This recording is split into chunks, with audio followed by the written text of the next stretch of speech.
ለሚስቱ የሚኖር ወንድ ለልጆቹ የሚኖር ወንድ አባት ለልጆቹ የሚኖር አባት በእርግጠኝነት የነሱ ባሪያ ነው። ንገረኝ የነሱ ባሪያ የማይሆንበትን መንገድ። በእርግጠኝነት የነሱ ባሪያ።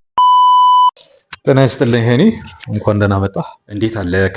ደህና ነኝ ይመስገን። ዛሬ ደግሞ ከማስ ሚዲያ ምናምን የመጣ መሰለህ። ጤና ይስጥልኝ። አዎ ትንሽ ፎርማት ሸሚዝ ምናምን ለብሰህ ስለመጣህ። እሺ፣ ዛሬ ስለ መዝናኛና ምስክንና ወይም ማስፕሌሽን እናወራለን ብዬ የተለያዩ ጥያቄዎችን ይዤ ልመጥቻለሁኝ።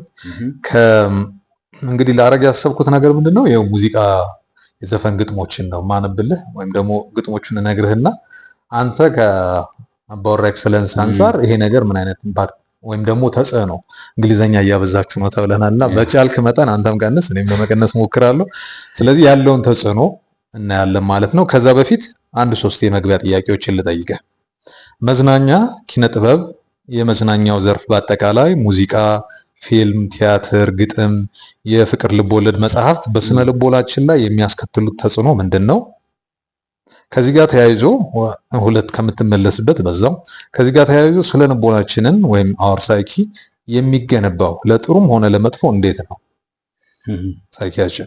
ይህን ሂደት በራሳችን ህይወት ላይ በተለይም ደግሞ በልጆቻችን ላይ የምንተገብረው እንዴት ነው? እንትና በጣም ተደራረበ። አይ ኢትስ ራይት፣ ግን ቅደም አንዱን ጨርስ ነው። ስለዚህ የመዝናኛውን በስነ ልቦናችን ላይ የሚያሳድረውን ተጽዕኖ ንገረንና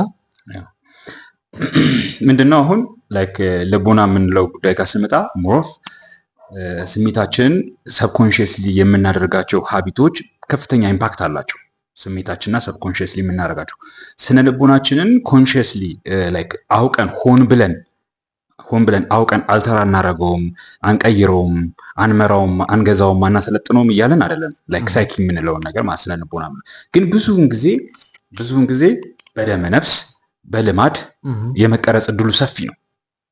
በተለይም ደግሞ ስሜት ኮርኳሪ የሆኑ ነገሮች ካሉ ግጥም፣ ዘፈን፣ መዝሙር ምንላቸው በአጠቃላይ ሙዚቃ የምንላቸው ነገሮች ሲሆኑ እነዚህ በጣም ከፍተኛ ኢምፓክት አላቸው፣ ከፍተኛ ተጽዕኖ ያሳድራሉ። ስለዚህ ትውልዱን ቁጭ ብለህ አስረዳሁኝ ብለህ በዛ ባስረዳኸው ነገር አቋሙን ለመቀየር ወይም ደግሞ ልቦናውን እምነቱን ለመቀየር አንተ ስላስረዳ ብቻ አይበቃም። እሱ ደግሞ መረዳት አለበት፣ ሊገባው ይገባል። ከገባውም በኋላ ደግሞ ምን ያስፈልጋል? ሊያምንበት ይገባል። ካላመነበት ራሱ ቶታሊ ሪጀክት ሊያደርገው ይችላል። ትክክል አይደለም እንዴ? ሊያምንበት ይገባል። ስለዚህ ሆን ብለህ የምታስረዳው ነገር ጭብጥ የዛን ትውልድ ስለ ልቦና ሳይኪ የምንለውን ነገር ለመቀየር ጊዜ ይፈጃል።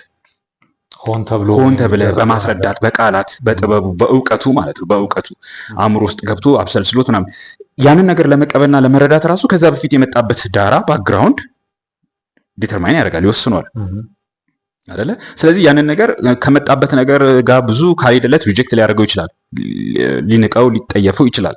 ስለተጠየፈው ስለናቀው ልክ አይደለም ማለት ግን አይደለም ያ የመጣበት። ስለዚህ ያ የመጣበትን ዳራ እንደገና መልሰ ሪቫይዝ እንዲያደርገው፣ እንዲመለከተው፣ እንዲመረምረው ማድረግም ያስፈልጋል። እዚህ ሁሉ ዛንግስ ውስጥ ከመግባት ግን ብዙውን ጊዜ የሚደረገው ምንድነው? ጀስት እነዚህ ሙዚቃዊ የሆኑ ነገሮችን አሁን ላይ ኪነ ጥበብ የምንላቸው ቶታሊ ትክክል አይደለም። እኔ እንዴት ባለሙያዎች እንዴት ዝም ብለው ወይም ደግሞ ሊቃውንት የሚባሉት የቤተክርስቲያንም ሆነ የዩኒቨርሲቲ መምህራን እንዴት ዝም ብለው እንደሚያሳልፉት አላውቅም። ኪነ ጥበብ ዘፈንና ከበሮ መደለቅ ምናምን አይደለም። እሱ አንድ ፓርት ሊሆን ይችላል፣ ግን በጭራሽ እሱ ብቻ አይደለም። እኔስ ወደ በኋላ እሱ ላይ እንመጣለን። ግን እችኛው በጣም ቀላል ነች። ስሜት ኮርኳሪ ነች። ሰው ለስሜቱ ቅርብ ነው። አእምሮ ከመስራቱ በፊት ስሜታችን ነው መጀመሪያ የሚያድገው አይደለ? ልጅ ላይ ስትመጣውን ልጅ ተወልዶ አእምሮ መቼ ነው የሚያድገው የሚበለጸገው? ነገሮችን ማመዛዘን የሚችለው መቼ ነው? ማስተዋል መመርመር የሚችለው መረዳት። ከዛ አስቀድሞ ግን ስሜቱ ላይ ነው። ስሜቱ ነው መጀመሪያ የሚያድገው። ከዛ ቀጥሎ ነው አእምሮ የሚያድገው። አእምሮ ዘግይቶ ያድጋል። ከሰውነታችን ኦርጋኖች ይልቅ ዘግይቶ የሚያድገው አእምሮ ነው። በተለይ ደግሞ ወንድ ልጅ ሲሆንም የበለጠ ይዘገያል። ኤኒዌይስ ግን ትውልድ ላይ እንደዛ አይነት ነገር የምታይ ከሆነ ያንን ትውልድ በጠቅላላው ስትወስደው፣ በጋርዮሽ ስትወስደው፣ በጋራ ስትወስደው ስሜት ኮርኳሪ የሆኑ ዘፈኖችን በማቅረብ ልቦናውን ሳይኪውን መቀየር፣ ማኒፕሌት ማድረግ፣ ወደምትፈልገው ዳይሬክሽን እና ወደምትፈልገው አቅጣጫ ወደምትፈልገው ጭብጥ መዘዋወር ትችላለህ። ስለዚህ ሙዚቃ ስነ ልቦና ላይ ኪነ ጥበብ የምንለው ነገር ስነ ልቦና ላይ መዝናኛ የምትለውም ነገር በአጠቃላይ እንግዲህ ከዚህ በፊት አውርተናል። መዝናኛ ሲባል እንግዲህ ጥያቄ ምልክት ውስጥ ያርጉ ምንድነው መዝናናት የሚባለው ራሱ ማተር ያደርጋል። ግን እነዚህ ሙዚቃ መዝናኛ የሚባሉት ነገሮች ስሜት ኮርኳሪ ስለሆኑ የትውልድን ስነ ልቦና ወደምትፈልገው አቅጣጫ ለመዘወር በጣም አመቺ መሳሪያ ናቸው። አመቺ መሳሪያነታቸው አሁን እንዳልኩ አእምሮ ኢቴክስ ታይም፣ በአእምሮ ላይ የሚሰራ ስራ ጊዜ ይፈልጋል። ሐሳብን አስርጸ በዛ ሐሳብ ያንን ሐሳብ ተረድቶ ከተረዳው በኋላ ገብቶት ገባኝ ብሎ ከዛ ከገባው በኋላ ደግሞ ቢገባኝም ግን አላረገውም ካለ ደግሞ አላመነበትም ማለት ነው። አምኖበት አድርጎት በዛ በድርጊቱ ተምሮበት ከስተቱ ተምሮበት እያለ የዛን ማህበረሰብ ሳይኪ ለመቀየር ጊዜ ይፈልጋል። በዚህ አይነት መልክ የሚቀየረው የማህበረሰቡ ክፍል በጣም ጥቂት ነው፣ በጣም ጥቂት። አብዛኛው በስሜት ነው የሚነዳው አብዛኛው። ስለዚህ በዘፈን በሙዚቃ በመዝናኛ በምትለው ነገር ለመዘወር ተጽዕኖም ለማሳደር ወደምትፈልገው ለመውሰድ ቀላል ነው። እሺ ከዚህ ጋር ተያይዞ ይህንኑ አሁን ጠቆም አድርገዋል። ይህንን ሂደት እንዴት ነው የሚገነባው የሚለውን ነገር አሁን ስለነካው ማለት ነው። የስነ ልቦናችን ይህ ሂደት በራሳችን ህይወት በተለይም ደግሞ በልጆቻችን ላይ የምንተገብረው እንዴት ነው ለመልካምም ሆነ ለመጥፎም ወይም ለጥሩ ማለት ነው። ልክ ነው። የስነ ልቦና ግንባታችንን በቀናው መንገድ መልካም በሆነ መንገድ እንዲሆን የምናደርገው መጀመሪያ ደረጃ ከጊዜ በኋላ የመጣውን ይሄ ሙዚቃ ሲባል እንግዲህ ምናልባት ዓለማዊ መንፈሳዊ የሚባሉ ነገሮች አሉ። አጠቃላይ የሚያቸው አንድ ናቸው። መዝሙርም ያው ነው። ምንም የተሻለ ነገር አላመጣም ለትውልድ በነገራችን። አዎ እናወራበት ከፈለግ ተመልካቾች እዚህ አስተያየታቸውን ምንም ጥርጥር የለውም። እኔ መዝሙር አልሰማም፣ ጭራሽ አልሰማም አይደለም። በጣም ሴሌክቲቭ ሆኜ አንድ ወይ ሁለት፣ በተረፈ መዝሙር አልሰማም። ልጆችም አይሰሙም። ዘፈንም እንዲሰሙም አልፈልግም። ያን ያክል አይሰሙም። በቃ የለም ዘፈን አንከፍትም። ከኔ ጋርም ሲገናኙ ዘፈን ከፍተን ምንም አንጨፍርም ምናምን ነገር። መዝሙር አለ ከስንት አንዴ በጣም የተወሰነ አንድ ሁለት የምናውቃቸው እነሱም የሚያውቃቸው ማለት ነው። በተረፈ ዓለም ላይ ያለውን መዝሙር አሁን በብዛት የሚታየውን አንነካውም፣ እንዲሰሙም አልፈልግም። እሱ ወደ ሌላ ርዕስ በኋላ ዘፈኑን ስታነሳ እንዴት አድርጎ ከሱ ጋር ግዴታ መነሳት አለበት። አሁን ግን ምንድነው ልጆቻችን ላይ ተጽዕኖ እንዴት ነው የምናሳድረው? መጀመሪያ ልጆች ላይ ተጽዕኖ ለማሳደር ከዚህ በፊት ማውርተናል። ማውራት አይደለም በተግባር ማሳየት ነው። እኔ ባሉት ዘፈኖች አሸሼ ገዳሜ ያልኩኝ ጠዋት ተነስቼ መዝሙር ዘፈን ባሉት ዘፈኖች ዋሬቨር ሙዚቃዎች እንበላቸውና አንድ ላይ እናስቀምጣቸው። ባሉት ሙዚቃዎች ያልኩኝ ምንም አይነት የፈለገው ጥሩ ነው መጥፎ ነው እንተውና ምንም አይነት ስሜት እኔ ላይ ዶሚኔት እንዲያደርግ እድል እየፈጠርኩ ያንን እያሳየሁኝ በዛ በሙዚቃ ውስጥ እያለፍኩኝ ልጆቻችን ቁጭ ብለው የሚሰሙትን ያዩትን ከዓለም ኮንሱም የሚያደርጉትን የሚወስዱትን የሚገበዩትን ነገር ቆም ብለው እንዲመዝኑ እድል አይሰጣቸውም፣ አያስተምራቸውም። እንዲመረምሩ እድል አይሰጣቸውም። አእምሯቸው ሳይሆን ካልቲቬት እየተደረገ ያለው አእምሯቸው ሳይሆን እየሰለጠነ ያለው ስሜታቸው ነው። በስሜታቸው ላይ ከመሰልጠን ይልቅ ስሜታቸውን የሚኮረኩር ነገር ነው እንዲዜን አሁንም ወደፊትም እየተቀለቡ ያ ስሜታቸው እንዲቆጣጠራቸው እድል እየፈጠርን ነው። ይህንን ነው እያደረግን ያለ ነው። እቤታችን ውስጥ ከጠዋት እስከ ማታ ዘፈንም በለው እኛ ቤት ዘፈን እኮ አይከፈትም ብሎ መዝሙር የሚከፍት ከጠዋት እስከ ማታ እያደረግን ያለ ነው። ያን ቆመው አንድን መስመር የሚያነቡትን መጽሐፍ ላይ የሚያነቡትን ወይም ደግሞ አንተ የምትነግራቸውን ነገር ይሄ እንዴት ሊሆን ይችላል? ከምን አንግል ሊሆን ይችላል? ከየት አመጣኸው አባቢ? ከየት አመጣኸው ጋሼ? እንዴት ነው እንደዚህ ሊሆን የሚችለው? የሰሙት ነገር በትክክል እውነትነት አለው የለውም? አባቶቻችን ኖረውበታል አልኖሩበትም? ለሺህ ዓመታት ተፈትሾ አልፏል? ነጥሮ ወጥቷል አልወጣም? የሚል ምርመራ ማድረግ አይችሉም። በቃ አይችሉም። ለምንም ነገር አይችሉም። ስናት አባውት የሃይማኖት ጉዳይ፣ የፖለቲካ ጉዳይ፣ ዓለማዊ ጉዳይ፣ መንፈሳዊ ጉዳይ መሆኑ አይደለም። ምንም ነገር ብቻ ሲያገኙ እንዴት ነው ውስጣቸው ተመችቷቸዋል አልተመችቷቸው፣ ደስ የሚል ስሜት ሰምቷቸዋል አልተሰማቸውም፣ ከሱ ጋር አንጻር ነው የሚዳኙት። ስለዚህ ልጆቻችን እንዴት ነው የምናስተምራቸው? አንተ እንደዛ አትሆን አትታይ፣ ለእነሱ ሳይሆን በቃ አንተ እንደዛ አትሁን፣ ይህንን ነገር ነው አይደል እንዲወርሱ የምትፈልገው። ስለዚህ አንተ እንደዛ አትሁን፣ ታገል፣ መከራን ላይክ የምታገኛቸውን ከዓለም የምትወስዳቸውን ከሶሻል ሚዲያ የምትወስዳቸውን ጭብጦች እንዴት ሊሆን ይችላል? ከየት አገኙት? ምን ማለታቸው ነው? እነዚህ አባወራ እያሉ የሚወጣሙጡ ሰዎች ከምን አመጡት? ምንድን ነው የሚያስተላልፉት መልእክት? ከምን አንጻር መርምረውት ነው? እንደዚህ እያልክ ነገሮችን ስትፈትሽ እነሱ ጋር ሆነ አብራቸው ስትፈትሽ ስትመራመር እያንዳንዱ የሚያገኙትን ሀሳብ ላይ እንዲሞግቱ ስታደርጋቸው እድል ስትሰጣቸው እንዴት አድርገህ አእምሯቸውን እያሰለጠንከው እንደሆነ ስሜታቸው አይነዳቸውም። አንተ ግን ጠዋት ተነስተህ መዝሙርን በለው ዘፈንም በለው እየከፈትክ በሱ የምትል ከሆነ አይታወቅም። ላይክ በውስጥ ታዋቂነት ስሜታዊነትን እንዲያዳብሩ እንዲያበለጽጉ ምንም ጥርጥር የለውም። እሱ ስሜታዊነት በተቆጣጠራቸው በበለጸገበት ባየለበት አእምሮ ይኮነናል። አእምሮ ስራው ዲሞናይዝ ይደረጋል። ላይክ ይጠፋል። በቃ አቅም አለው ግን ተቀባይነት አያገኝም። ስሜት የበለጠ ተቀባይነት አለው አንተ ጋር። ስለዚህ የሆነ ስሜት ሲመጣ እሱ ቴክኦቨር ያደርጋል፣ እሱ ይቆጣጠራል፣ ይገዛል። አእምሮ የፈለገውን ቢል የሚያዳምጠው የለም። ቆይ ላስብበት ቢልም የሚሰማው የለም። አይ ተመችቶኛል፣ ግድ የለም ውስጤ ነግሮኛል፣ ተማምኜበታል። ጥሩ። ከዚሁ ጋር ተያይዞ ምናልባት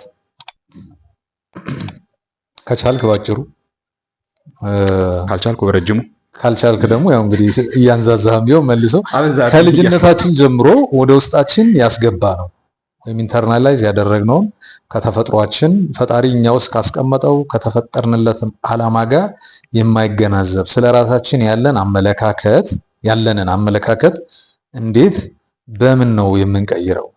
በውስጣችን የምንሰማው የዚህ እምነት ኢንተርናላይዝ ያመንነው ስለኛ ያመንነው ነን ብለን የምናስበውን ነገር አፈቀላጤ የሆነው ድምፅ አልፈን የምንፈልገውን ወይም የተፈጠረውን ማንነታችን እንዲገለጥ የምናደርገው እንዴት ነው? አፈቀላጤ የሆነው ድምፅ አፈቀላጤ የዚህ እምነታችን ማለት ነው። የዚህ እምነታችን ጠበቃ ወይም ተሟጋች ሆኖ ሁሌ ውስጣችን የሚጮህ ድምፅ አለ። እሱን አልፈን የምንፈልገውን ወይም የተፈጠረውን ማንነታችን እንዲገለጥ የምናደርገው እንዴት ነው? ኦኬ ፈጣሪ እኛን ሲፈጥር የፈጠረበት ዓላማ እኛ ውስጥ ያስቀመጠውን አቅም ያንን እንዲገለጥ የምናደርገው ማለት ነው። ይህንን ድምፅ አልፈ ነው ኦቨርራይድ አድርገ ነው ደፍጥጠ ነው እንዴት ነው የምናልፈው? መጀመሪያ ስለ ራሳችን ስላለን ተፈጥሮ ማወቅ ነው። ስለ ራሳችን ተፈጥሮ ትክክለኛው ተፈጥሯችን አባቶቻችን ምን ሲሉ ነበር? ራሳቸውን ዲፋይን ሲያደርጉ ሲበይኑ የነበረው ሲገልጹ የነበረው እኛ የማን ልጆች ነን ይላሉ። ማን ብለው ራሳቸውን ይጠራሉ? ወዴት ሄደው ዘር ይቆጥራሉ? አይ እኔ አባቴ ልጅ ነኝ ስል አባቴ ሰካራም ሊሆን ይችላል እና አባቴ ሰካራም ስለሆነ እኔ የአባቴ ልጅ አልባልም፣ የአባቶቻችን ልጆች አንባልም አንልም። በቃ አባትህ ሰካራም ይሆናል፣ ሌላ አባት ትፈልጋለህ። ዲስ ኢዝ አርኬታይፕ ነው ይሄ። ላይክ እንዴት ነው? አንድ ምሳሌ አቀማመጥ ነው። በግድ ያንተ አባት ምሳሌ ይሁንህ ማለት አይደለም፣ ግን አባትነት አርአያነት ነው፣ ምሳሌያዊ አቀማመጥ ነው። አባትህ ሰካራም ስለሆነ የአባትነትን አርአያነት የምትጠላው ከሆነ ከናካቴው በአባቴ የተነሳ ከዛ በኋላ አንተ መክነ ነው የምትጠፋው። ላይክ ትጠፋለህ። ላይክ አርአያ የለህም። ስለዚህ መፈለግ አለብህ አርአያ። ያንተ አባት ሰካራም ሊሆን ይችላል፣ ያንተ አባት ተደባዳሪ ተማች ሊሆን ይችላል፣ ለምንም ነገር ለምሳሌ የማይሆን ሊሆን ይችላል። ትክክል። እንደዚህ መሆን ፈልጎ አይደለም፣ እሱም ራሱ ሌላ ችግር አለበት። አይመለከተንም። እዛ ውስጥ አትፈተፍትም። ግን አባትህ በቃ አየኸው ምሳሌ መሆን አይችልም ማለት። ስለዚህ አባት ትፈልጋለህ። ያንን አባት መፈለጉ ጥቅሙ ምንድን ነው? ያንተን ማንነት በትክክለኛ የትመጣህን ይበይንልሃል። ከየት እንደመጣ ከማን እንደመጣ ለምን እንደመጣ የሚለውን ይበይንልሃል። የአባቶች ጋር ስትመጣ ሴቱን ታያለህ ከየት እንደመጣ። ፈጣሪ አባትህ ጋር ስትሄድ ደግሞ የእሱን ሕግ ስታነብ ደግሞ ለምን እንደመጣ እንዴት እንዳመጣ በምን አምሳል እንዳመጣ ለምን አይነት ክብር እንዳጨህ ይህን ሁሉ ትረዳበታለህ። ስለዚህ እነዚህን ነገሮች አልፎ አንተን ላይክ የሚያሳንስ ድምፅ ሊኖር ይችላል። ለአንተ ጥሩ ስሜት የማይሰማ ሰልፍ የሆነ ኔጌቲቭ የሆነ አሉታዊ የሆኑ ድምፆች ሊኖሩ ይችላሉ። እነዚህ አሉታዊ ድምፆችን ሌላ አዎንታዊ ድምፅ በማምጣት ነው ልታሸንፈው የምትችለው። አዎንታዊ ድምፅ ስታመጣ አሉታዊ ድምፅ ግን it has been there for so long ረጅም ጊዜ ከአንተ ውስጥ ቆይቶ ሊሆን ይችላል። ስለዚህ ያ አዎንታዊውን ድምፅ ሊቆጣጠሩ ይችላል፣ ያልፈው ሊበልጠው ይችላል። ስለዚህ አንተም ያንን አዎንታዊ ድምፅ ምን በማድረግ ነው? ደጋግመህ በማምጣት ነው አእምሮ ውስጥ ማለት ነው። ግን አእምሮም ካልበቃ ደግሞ በአፍም በቃላትም መነገር አለበት። እኔ እንደዚህ ነኝ፣ እኔ የገሌ ልጅ ነኝ፣ እኔ የአባቶቼ ልጆች ነኝ፣ እኔ የኢትዮጵያውያን ልጆች ነኝ። ኢትዮጵያውያን ማለት ደግሞ እኔ ባልኖርኩበት ጊዜ የዛሬ 2000 እና 3000 ዓመት የነበሩ ሰዎች እንደዚህ ናቸው ብለው መስከረውላቸዋል። እኔ እነዛ የተመሰከረላቸው ሰዎች ልጆች ነኝ። ልረዳ አልችልም። እነዛን ሰዎች ከጠላቸው እንድትወዳቸው ላደርግ አልችልም። ገብቶሃል? ለራስህ ደንታ ስትል ነው የምትወዳቸው። ገብቶሃል? ስለዚህ እኔ እነሱ ልጅ ነኝ ብለህ በአፍ አውጥተህ መመስከር መቻል አለብህ። ሰው እንዲሰማ አደባባይ ላይ ቆመ ሞንታርቦ ይዛረል ጀስት ከአንተ ጋር በሚኖርህ ንግግር ማለት ነው። ለምንድን ነው ያ በአእምሯችን ውስጥ የምንነጋገረው በውስጣችን የምንነጋገረውን ድምፅ አዎንታዊውን ድምፅ አሉታዊው እያሸነፈብን ስለመጣ ማለት ነው። ስለዚህ ይህን አዎንታዊውን ድምፅ ቃላት አውጥተህ ከንፈርን አነቃንቀ ምላስክን አርገብግበህ ታወጣዋለህ፣ ትተነፍሰዋለህ። ይሄም ሆኖ ሊከብድ ይችላል። ስለዚህ ይሄም ሆኖ በሚከብድበት ጊዜ ደግሞ አንዳንድ ጊዜ ጽሑፍ ትጽፋለህ ስለ ማንነት ምስክርነት። እኔ እንደዚህ ነኝ፣ እኔ እንደዚህ ነኝ፣ እኔ እንደዚህ ነኝ አይደለህም፣ አንተ ማትረባ ነህ፣ አንተ እዛ የሰከራሙ የጠጃሙ ያስገድቱ ደፋሪው የምናምኑ ሰውዬ ልጅ ነህ፣ አንተ የባንዳ ልጅ ነህ፣ አንተ የምናምን ልጅ ነህ። ያን ነገር አንተ አትፈልገውም።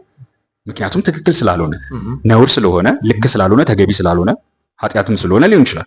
ካልፈለግከው ይሄ የምትፈልገውን ማንነት የያዙትን አባቶችን ሌጋሲ ይዘህ እኔ እንደዛ ነኝ ትላለህ። የመንፈስ አባት ናቸውና። ስለዚህ ያንን ከቃል አልፈህም ደግሞ መናገር ካለብህ ላይክ ስትሮንግ ከሆነ ያን ያክል ጠንካራ ከሆነ አንተን ያልጨሰቱ ከሆነብህ ትጽፈዋለህ። አንተ ማን እንደሆንክ ትጽፈዋለህ። ይሄ በጣም ትልቅ ፈተና ነው፣ ከባድ ስራ ነው። ይህንን ካልሰራህ ገብቶሃል፣ በዛ በማትፈልገው ማንነት የምትመሰረተው ቤተሰብና የምታመጣው ትውልድ ሁሉ የተበረዘ ነው የሚሆነው። ስለዚህ ከዛ በፊት ይህንን ነገር መለማመድ አለብህ። 100% ታጠፋዋለህ ላይሆን ይችላል፣ አብራችሁ ልትኖሩ ትችላላችሁ፣ ግን ቱ ዘ ኤክስቴንት ምንም ተጽዕኖ ማድረስ እስከማይችል ድረስ አቅመቢስ አድርገህ ታስቀምጥ። ላይክ እንደ ድንኩሻ ቢጮህም ማትፈራው አለ ውሻ። ከዛ በፊት ያ ድምፅ አቅመቢስ አድርጎ አልፈስፍሶ የሚያስቀምጠ ከነበረ አሁን ላይ የፈለገ ቢጮህ እንዳልከው እንደ ድንኩሻ ዝም ብሎ ሲጮህ አንተ ቀልደበት ወይ ፈገግ ብለህ እግሩን ብትሰጠውም ለመንከስ ራሱ የሚያደርገው ጥረት ራሱ ጥርሱን ያሳምመዋል። ስለዚህ በፊት አንተን አቅመቢስ አድርጎ እሱ በጣም ዶሚኔት አድርጎ በጣም ገዝፎ አስቸግሮ ነበረ። አንተ ያለህን አቅም አስክዶህ በዛ አቅም እንኳን ሌላ ጽድቁን ልትፈጽም አይደለም ራስን እስከ መካድ አድርሶ ነበር። አሁን በፋንታ ደግሞ አንተ ገዝፈህበት እሱን አቅመቢስ ታደርገዋለህ። እዛው ይቀመጥ፣ ማጥፋት አያስፈልግም። ጥሩ እሺ፣ እንደው ጠቆም አድርገው የምታልፍ ከሆነ የመዝናኛውን ኢንዱስትሪ አስፈላጊነት ወይም ጠቀሜታ እንዴት ታየዋለህ? እኔ በዚህ ጉዳይ ላይ መዝናኛ በሚባለው ነገር ራሱ አልስማማም። ያው እኔ ፐርሰናል የኔን ይጠይቀኝ እንግዲህ አይደል? አንተ ነው። አይ ስስቅብኝ ነው። እኔን ይጠይቀኝ። እኔ ብዙ ሰዎችን ከእንጀራቸው ጋር አይመለከተኝም። ብዙ ትክክል ያልሆኑ ስራዎችም ተሰርተው እንጀራ ይገኝባቸዋል። እንጀራ ከተባለ እኮ አይመለከተኝም። ያው ይሄ ግን የኔ ኦፒኒየን ነው። እኔ መዝናኛ የሚባል ነገር አላውቅም። ከምንድን ነው የምዝናናው? ምን ስለሰራው ነው የምዝናናው? ወንድም አለ እኔ እኮ 45 ዓመቴ ነው። አንድ የረባ ስራ አልሰራውም። መቼ እንደምወሰድ አላውቅም። ምን አባቴ ሰርቼ ነው የምዝናናው? አይመለከተኝም። ስለሌላ ሰው 50 ዓመት ሆኖም 70 ዓመት ሆኖም ያልሰራ ሰው ይኖራል የሚዝናና። አይመለከተኝም። ስለ ራሴ ነው የማወራው። 45 ዓመቴ ነው። ምንም ነገር አልሰራውም ለሀገሬ። ገብቶሃል? ምን አይቼ ነው የምዝናናው? እንዴት ነው አንተ 10 ሺህ ብር ከፍዬ ዘፈን የምዘፍነው? እንደው ቢኖረኝስ ራሱ የለኝም ሲጀመር። ግን 10 ሺህ ብር ከፍዬ እንዴት ነው ኮንሰርት ገብቼ ዘፈን የማየው? ምን ለመሆን? ስራ እኮ መስራት አለበት። እዚህ የመጣሁት እኮ ልዝናና አይደለም። ስራ አለብኝ፣ ዱቲ አለብኝ። የሰራ ሰው መዝናናት አለበት። እሺ ካይንድ ኦፍ ራስክን ማታለል ነው እንጂ የትኛው ጊዜ በቅቶን የትኛውን ስራ ሰራን ብለን ሰው ቤት ተቀጥረን የምንሰራውን ስራ ከስራ ቆጥረ ነው። ሰው ቤት ምለ ኮርፖሬት ካምፓኒም ብለው 50 ሺህ ብርም ብለው 500 ሺህ ብርም በወር ይክፈለኝ። ለሰው ተቀጥሬ የሰራሁትን ስራ ከስራ ቆጥሬው ነው መዝናናት የምባለው። አሁን ብዙ ጊዜ የሚነገረው እሱ ነው አይደለ? ከሰኞ እስከ ቅዳሜ እስከ እሑድ ትክክል ከሰራ ተጠምደህ ትሰራለህ። ቤት ተገዝቶል፣ ምን የመሰለች መኪና ተሰጥቶ በወር 500 ሺህ እንበልና እንግዲህ እንዲያጓጓ 500 ሺህ ብር ተከፍሎ ያንተ አይደለም የሚስት የልጆች የሕክምና ወጪ ተችሎ ይህን ስራ ከሰኞ እስከ ሰኞ ከወር እስከ ወር ከመስከረም እስከ ጳጉሜ ከመስከረም እስከ መስከረም ስለሰራሁኝ ነው ስራ የምዝለው። ይሄማ እኮ በባርነት የሰራሁት እኮ ደሞዙ 500 ሺህ ብር የተባለ ባርነት ውስጥ ገብቼ የሰራሁት ስራ ነው። አባቴ እዚህ ምድር ላይ ያላመጣኝ ስራ የቱ ጋር አስተዋጽኦ አደረኩኝ? ምን አደረኩኝ? እጅ ከምን ስባል ምን ልል ነው? ገብቶሃል? እንደዚህ አይነት የጽድቅ ስራ መስራት አለብን። እንደዚህ አይነት የጽድቅ ስራ ሊሰራ ላለው ሰው ደግሞ ጊዜ አይበቃው፣ እንቅልፍም የለውም። እውነት ለመናገር በቆመበት ሊተኛ ይችላል ወይ በስራው ላይ እንቅልፍ ሊያዳፋው ይችላል። ይሄ ሰውዬ እንቅልፉን ራሱ በመንሳት ማለት ነው። ስለዚህ እንቅልፍም ሊኖረን አይገባም። እንቅልፍ አያስፈልገንም እያልንም ግን በእንቅልፋችን ላይ ሰልጥነንበት ቱ ዘ ኤክስቴንት እኛ ያንን ጽድቅ የሆነውን ስራ ለመስራት የምንተጋበት መሆን መቻል አለበት። እዚህ ላይ የመዝናኛ ሰዎች መዝናኛ የሚያስፈልገኝ ዲፕረስ ስለመሆን ወይ ደግሞ ጫና መጨናነቅ ስለሚበዛብኝ ነው ይላል። ስለዚህ ሰው በኤክሰለንስ ወይም በልህቀት እያደገ አባቱ እሱ ውስጥ ያስቀመጠውን ነገር እያወቀ ሲሄድ እንደዛ አይነት የሚባሉ ነገሮች አስፈላጊ ያልሆኑለት ነው የሚሄዱት። የሉም እያልከኝ ነው? ዴፊኒትሊ የሉም። ምንም አያስፈልገውም። እርካታ፣ ሰላም፣ መረጋጋት ከእንደዚህ ውጫዊ ከሆኑ ነገሮች መፈለግ ያቆሙና እዛ ውስጡ ነው ያለው። ውስጡ ነው። ዲፕሬሽኑም ደግሞ የራሱ ፐርሰፕሽን ነው፣ የራሱ ነገሮችን የተቀበለበት መንገድ፣ እሱ ላይ የተፈጠሩ ነገሮችን የተቀበለበት መንገድ ነው። ዲፕሬሽን፣ ድብርት፣ ሌላም ቃል አለ አሁን የሚጠቀሙበት የሚሉት ነገር ማለት ነው። እኔ ለምን ስራዬን አላቋረጥኩም? ስለ አባወራ መጽሐፍ ለምን አላቋረጥኩም? ትዳር ውስጥ እያለሁ ነው የጻፍኩት መጽሐፍ የጀመርኩት። ትዳሬ ወደ 4-5 ዓመት በፊት የፈረሰው ትዳር ማለት ነው። ወደ 4-5 ዓመት አካባቢ ሲሆነው ነው መጽሐፍ የጀመርኩት። ይሄው እስካሁን አለ። ትዳሬ ከፈረሰ 5ኛ ዓመቱ ነው። ለምን አላቆምኩም? የተለያየ ዲፕሬሽን አልገጠመኝም?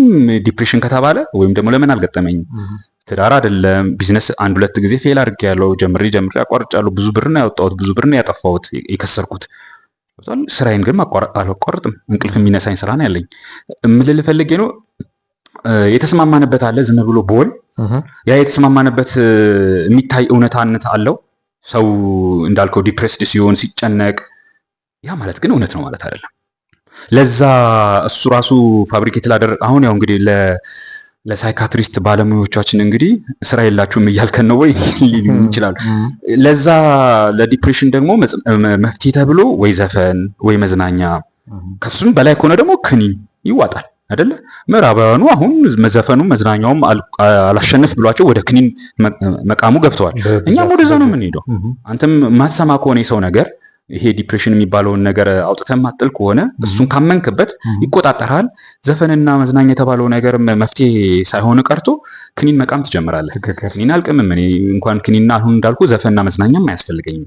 ለምን ሲጀምር አባቴ በሰጠኝ ስራ ላይ እንዴት ነው ዲፕሬስድ የምሆነው? ሰዓቴን እየበላኸው ስለሆነ አሁን እኮ አቋርጠኝ። ስለዚህ በአጠቃላይ የመዝናኛ የሚባል ነገር አያስፈልገንም። በቃ ወደማያስፈልግበት ደረጃ ማለት አምላካችን የፈጠረን ወይ ደግሞ እኛ ውስጥ ያለውን ነገር እየተረዳ ነው እየኖር ነው ስንመጣ ማለት ውጫዊ ነገር አያስፈልገንም። በቃ ለመኖር ለህልውናችን ከሚያስፈልጉን ነገሮች ውጪ ይሄ ሌላው ጂኒጃንካው ግሳንግሱ በሙሉ እየተጠረገ የሚቀር ነገር ነው። ሙዚቃ ጭራሽ አያስፈልግም እያልን አይደለም። መዝናኛ ውስጥ ሙዚቃችን ግን አምላካችን የጠራልን እኛን የጠራበትን ወይም የተጠራንበትን ሚና ግዴታ እሱን መግለጽ ሊሆን ይችላል። በዛ ውስጥ ስናልፍ የሚገጥመን ኤክስፒሪየንስ ሊሆን ይችላል። እሱን ማወደስና ማመስገን ሊሆን ይችላል። የእሱን ፍጥረት የፍጥረቱን ድንቅነት የእጁን ስራ እሱን ማድነቅ ሊሆን ይችላል። ስለዚህ ሙዚቃዎቻችን እንደዛ ረቂቅ ነው። እንደዚህ አይነት ሙዚቃዎች ደግሞ ረቂቅ ነው የሚሆኑት። በግዘፍ የሚታየን ነገር የሚያደንቁ አይደለም፣ ረቂቁን ነገር ነው የሚያደንቁት። የአንተም ተልእኮ የኔና የአንተም ተልእኮ ዓላማ ረቂቅ ነው። አባታችን ሙዚቃው ሜሎዲውን እንደዛ ነው፣ ወደዛ ይሄድ ሁሉም ወደዛ ነው። ጥሩ ካቪያት ናት። መጨረሻ ላይ ሰዎች ትክክለኛ የሆነ አረዳድ እንዲኖራቸው ሙሉ በሙሉ ሙዚቃው የሚባል ነገር ለዲመናይዝ እያደረግን እንዳልሆነ ማለት ነው። እሺ አንድ ወንድ የሚሰሙትን ስሜቶች ገላጭ የሆኑ ሙዚቃዎችን ወይም ሌሎች የመዝናኛ አይነቶችን ቢያስታመሙለት ወይም ለመግለጫነት እነዛን ስሜቶችን ቢጠቀም ክፋቱ ምንድን ነው? ክፋቱ ለስሜቱ ባርነቱን ያትሙለታል። ምርጥ የስሜቱ ባሪያ እንዲሆን ማህተሙ ይሆናሉ። የሚሰሙትን ስሜቶች መግለጫ ማስተንፈሻ ናቸው ብሎ ይከፍትና ነገር ግን ለነዛ ስሜቶቹ ባሪያ እንዲሆን ያደርጉታል። በቃ ስሜቶችን የሚያጎሉ የሚያንጸባርቁ የሚያገኑ ከሆነ ባርነትን እያጸኑልህ ይሄዳሉ። ብዙ ጊዜ ሙዚቃዎቻችን እንደዛ ናቸው። ስሜቶቻችንን ነው የሚገልጹት። ለስሙ የቃሉን መልእክት ሰምተኸዋል እንባባላለን እንጂ ነው አይደለም። አብዛኛውን ጊዜ ከፍተኛው ተጽዕኖ ለነዛ ሙዚቃዎች የማረከን በነዛ ሙዚቃዎች እንድንማረክ የሚያደርገን ብዙ ጊዜ ሜሎዲው ምናምን ይሆንና ስሜታችንን ብቻ የሚኮረኩር ነገር ይሆናል። ግጥሞቹም የሆነ መልእክት እኮ ይኖራቸዋል፣ መልእክት አይኖራቸውም አይደለም። ግን እነዛም ግጥሞች ራሳቸው ስሜት ላይ የተንተራሱ ናቸው። ስሜት ላይ እንተራሱ ነው እንጂ ኮስሞስ ውስጥ ያለውን ዓለም ላይ ያለውን መለኮታዊ ኃይል የሱን ዓላማ በእኛ ውስጥ ያለውን ዓላማ በእኛ ውስጥ ለእኛ የሰጠውን ተልእኮ እሱን የሚያንጸባርቁ አይደሉም። ጀስት ስሜቶች ናቸው። ስለዚህ አንድ የሆነ ስሜት ተሰማኝ ብዬ ማዳምጣቸው ሙዚቃዎች ያን ስሜት እየኮረኮሩ ወይም እያከኩ ለዛው ስሜት ባሪያ ሆኜ እንድኖር ማድረጋቸው ነው ክፋቱ ማለት። በጣም አሪፍ። እሺ አሁን ወደ ዘፈን ግጥሞች እንግዲህ ጊዜ እስከበቃን ድረስ እንሄድባቸዋለን። የመጀመሪያው እንግዲህ ከሰው እንዳታጣላኝ እንግዲህ እሱ ያንተ ድርሻ ነው። እኔ ግጥም አነብልሃለሁ፣ አንተ የምትሰጠው አስተያየት ከሰዎቹ ጋር ካጣላ ጠበቃ ፈልግ። የመጀመሪያው ዘፋኝ የታምራት ደስታ አንድ ዘፈን ግጥም ላንብብልህ። አንቺ ብቻ ይላል። ውበት ሸማዬ የክብር አርማዬ ማሪኝ አልሞትብሽ ምን አለኝ ሌላ ኩራቴ የምለው ልታመን ለፍቅርሽ እመኚኝ ፍቅሬ እምላለው ቃሌን በአምላክ ስም እሰጣለሁ አንቺን ብቻ ስል ዘውትር ታምኜሽ እኖራለሁ እያለ ይቀጥላል። እስኪ ከዚህ ግጥም ላይ እንደው የተረዳኸውን ወይ ካልሆነ እኔ ያስኳቸውን ዝም ብዬ ምንድነው አልሞትብሽ ይላልና የእውነተኛ ፍቅርን ጥልቀት የማመላክት አይመስልም? እስከሞት ድረስ ልሞት እችላለሁ ፍቅርሽ እስከዛ ላይ ያደርሰኝ ይችላልና አልሞትብሽ ይላል። አልሞትብሽ ሲል በነገራችን ላይ አሁን እኮ ከውስጥ ራሱ ድርብ መልእክት ያለው ይመስላል። አልሞትብሽ ሲል ሲኖርም ራሱ ለሷ ነው የሚኖርላት ለራሱ ኤግዚስት አያደርግም። ዘፈኖቻችን በብዛት እንደዚህ አይነት መልእክት ነው የሚያስተላልፉት። መኖራችን ለሴቷ ነው፣ መሞታችን ለሴቷ ነው። አሁን ዛሬ ጠዋት ፖስት ያደረኩት ጽሑፍ አለ። እባካችሁን ግቡና ያዩት። አንተም ግብና ያዩ። አሁን ከመገናኘታችን በፊት ነው ፖስት ያደረኩት፣ ከነጋ 3 ሰዓት ከምናምን ላይ ማለት ፖስት ያደረኩትና አባወራነት ከባልነትና ከአባትነት ጋር የተገናኘ አይደለም ማለት አንድ አባወራ ባልም አባትም ሊሆን አይችልም እያልን አይደለም። ግን ወንድነት ሲጀመር የተፈጠረለት ዓላማ አለ። የተፈጠረው ለሴቷ አይደለም፣ የተፈጠረው ለልጆች አይደለም። ምን ታይኛል? ወንድ ለሴቷ አልተፈጠረም፣ ለልጆች አልተፈጠረም። አስተያየቱ ነው አልፈኝ እኮ አስተያየቱ ነው። እና ወንድ ለሴቷ አልተፈጠረም፣ ለልጆችም አልተፈጠረም። እሱ የአባቱ ክብር ነው። የተፈጠረለት ዓላማ አለ።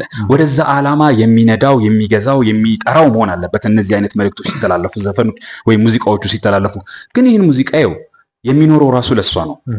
የሚኖረው ለሷ መሆኑን የሚያሳየው እሱ በራሱ ህልው እንዳልሆነ ለሷ ሰሚት አድርጎ የሚኖር የቤት ውስጥ ቡችላ እንደሆነም እባክሽ አልሞትብሽ እያላት ነው። ገብቶሃል? ለሷ ነው። ከሞተባትም ለሷ ነው ዳፋና ገዳፈው። እሱማ ከምንም ከራሱም አይቆጥሩም። ለራሱ መኖሩን ራሱ ዋጋ ስላልሰጠው ቫልዩ የለውም። የሱ መኖር ቫልዩ የለውም እና አልሞትብሽ እያላት ይለምናል። እና አሁን እንዳልከው ሞቱም ሂድ እስቲ ጨርሰው። ልታመን እንትኖቹ ይሄ ነው ያንተን ሪፍሌክሽን መስማት። ልታመን ለፍቅርሽ እመኚኝ ፍቅሬ እምላለሁ ይላል። ልታመን ለፍቅርሽ ብሏል። ከላይ ስለመታመን እመኚኝ ፍቅሬ እምላለሁ ይላል። እዚህ ዘፈን ላይ ዘፋኙ ወከለው ገጸ ባህሪ ታማኝ ይመስላል። ከላይ ልታመን ለፍቅርሽ እመኚኝ ፍቅሬ እምላለሁ። አዎ መታመንን እሱ በምን መታመንን ያስቀመጠው ልክ እንትን እንደሚታመን ማለት ነው። የባሪያ ፍንገላ ታሪክ ታውቃለህ አይደል? የባሪያ ፍንገላ ታሪክ ማለት የባሪያ ፍንገላዎቹን ስርዓቱን ታውቀዋለህ።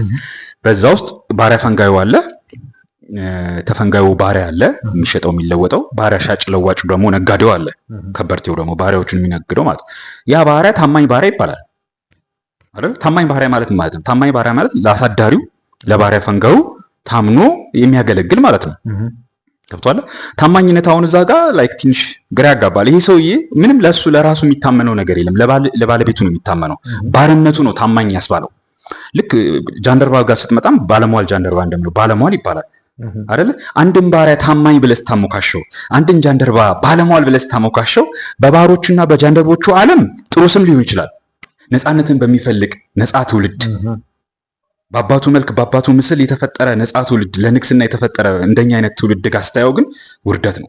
ትክክል አይደለም እንዴ? ባርነትን እያቆለጳጰስክ እኔ ታማኙ ባሪያሽ ስትል ባርነቱ ነው እየተናገረ ያለው። ለማን ነው ባርነቱ? ለሚስቱ። በስመ ፍቅር ተንበርክኮ የሚያላዝን ባርነት ማለት ነው። አንድ ጃንደርባም እንደዛ ነው። የኔ ጃንደርባ እኮ ባለሟል ነው፣ እኔ ባለሟል ነኝ፣ ታማኝ ባለሟል ጃንደርባ ነኝ ሲል በጃንደርቦች ዓለም የማዕረግ ስም ሊሆን ይችላል። ነፃነትን በሚፈልጉ በነፃነት በተፈጠሩ ለንግስና በተጠሩ እንደኛ አይነት የአባቶቻችን ወራሾች ልጆች ዘንድ ግን ውርደት ነው። ስለዚህ ታማኝ ይመስላል የገጸ እንደውም ሶስተኛ የሚወርድና ቃሌንም በአምላክ ስም ራሱ አምላክን ጠርቶ በአምላክ ስም ሰጣለሁ ይላልና ቃሉንም በአምላክ ስም ሰጥቷል። እንደዚህ አይነት ወንድ ማግኘት መታደል አይደለም? እውነት ለመናገር ያው ሴቶቹ ያሳዝኑኛል። አሁን ላይ ያሉት ሴቶች እውነቴን እኮ ነው። ለምን ያሳዝኑኛል? እንደዚህ አይነት ዘፈን የሚያዳምጠው ወንድ፣ ይህንን አይነት ዘፈን ሰምቶ በዚህ አይነት ዘፈን ሴቷን ለመደለል የሚሞክረው ወንድ ሴቷን የሚያሳርፋት አይደለም። ሴቷም አትታለልም እያለን አይደለም። ለምን እንደዚህ አይነቱ ዘፈን መስማት ወግ ሆኑ በወንዶቹ ዘንድ እንደዚህ አይነት ዘፈን የሚሰሙ ወንዶችም ኪነ ጥበብ የገባቸው ፍቅር የገባቸው ሆኖ ተብሎ ስለሚሳሉላት እውነት መስሏት ትገባበታለች። ግን እንደዚህ አይነት ወንድ አያሳርፋትም። ምክንያቱም ወንድ አይደለም። ተንበርክኮ እያለቀሰ ነው፣ እያላዘነ ነው። መጀመሪያ አካባቢ ስለ ክብር የተናገረው ነገር ውበት ሸማኝ የክብር አርማ እንግዲህ የክብር አርማ። ስለዚህ ይሄ ሰውዬ አስብ፣ እሷ የምትማረክበት ሞገስም ግርማም የለውም። ግርማ ሞገስ ያለው አይደለም። እሷ ነች ለሱ ግርማ ሞገስ እንድትሆንለት የሚፈልገው። ቶታሊ ሮንግ እኮ ከተፈጥሯችን ከባህላችን ለሺህ ዓመታት ተፈትኖ ከመጣው እሴታችን ጋር አይሄድም። አዲስ ነገር ነው ይሄ። ይሄ አዲስ ነገር ነው። እንደዚህ አይነት ዘፈኖች ናቸው እንግዲህ መሰል ሌሎችም ግጥሞች እንግዲህ ልታመን እያለ መደጋገምስ መታመን የማይችል እንደሆነ ሴቷ የምትተማመንበት እንዳልሆነ አይጠቁምም? ለምን 10 ጊዜ የመኝኝ ይላታል? ልታመን ለፍቅርሽ እመኚኝ ፍቅሬ እንደገና ቃሌን በአምላክ ስም ሰጣለሁ እያለ መደጋገሙ የሚታመን ማንነት ቢኖረው ኖሮ በትክክል በተግባር የሚገለጥ ሴቷን ለማሳመን ይሄን ያክል የቃላት ዝብዘባ ያስፈልገው ነው። በትክክል በተግባር የሚገለጥ ታማኝነት ቢኖረው ኖሮ ልታመን ብሎ ማላዘን አይጠበቅበትም። ልታምነው ካልፈለገች ደግሞ በዘፈን አይደለም እንድታምነው ማድረግ የሚችለው። አንጀቷን በልቶም አይደለም እንድታምነው ማድረግ የሚችለው። አንጀቷን በልቶም አይደለም ልታመን የሚለው። አንቺን ብቻ ስል ዘውትር ታምኘሽ እኖራለሁ ይላልና ብቻ ብሎ መግለጹ በቃ እሷ የሱ ዓለሙ ባለፈው መግለጹን ምን የሚያሳይ ባለፈው ትዝ ይልህ ከሆነ ስናወራ ለወንድ ልጅ መነሻ የህይወት መነሻ ትርጉሙ ምክንያቱ ነቁ ምንጩ ራሱ ነው።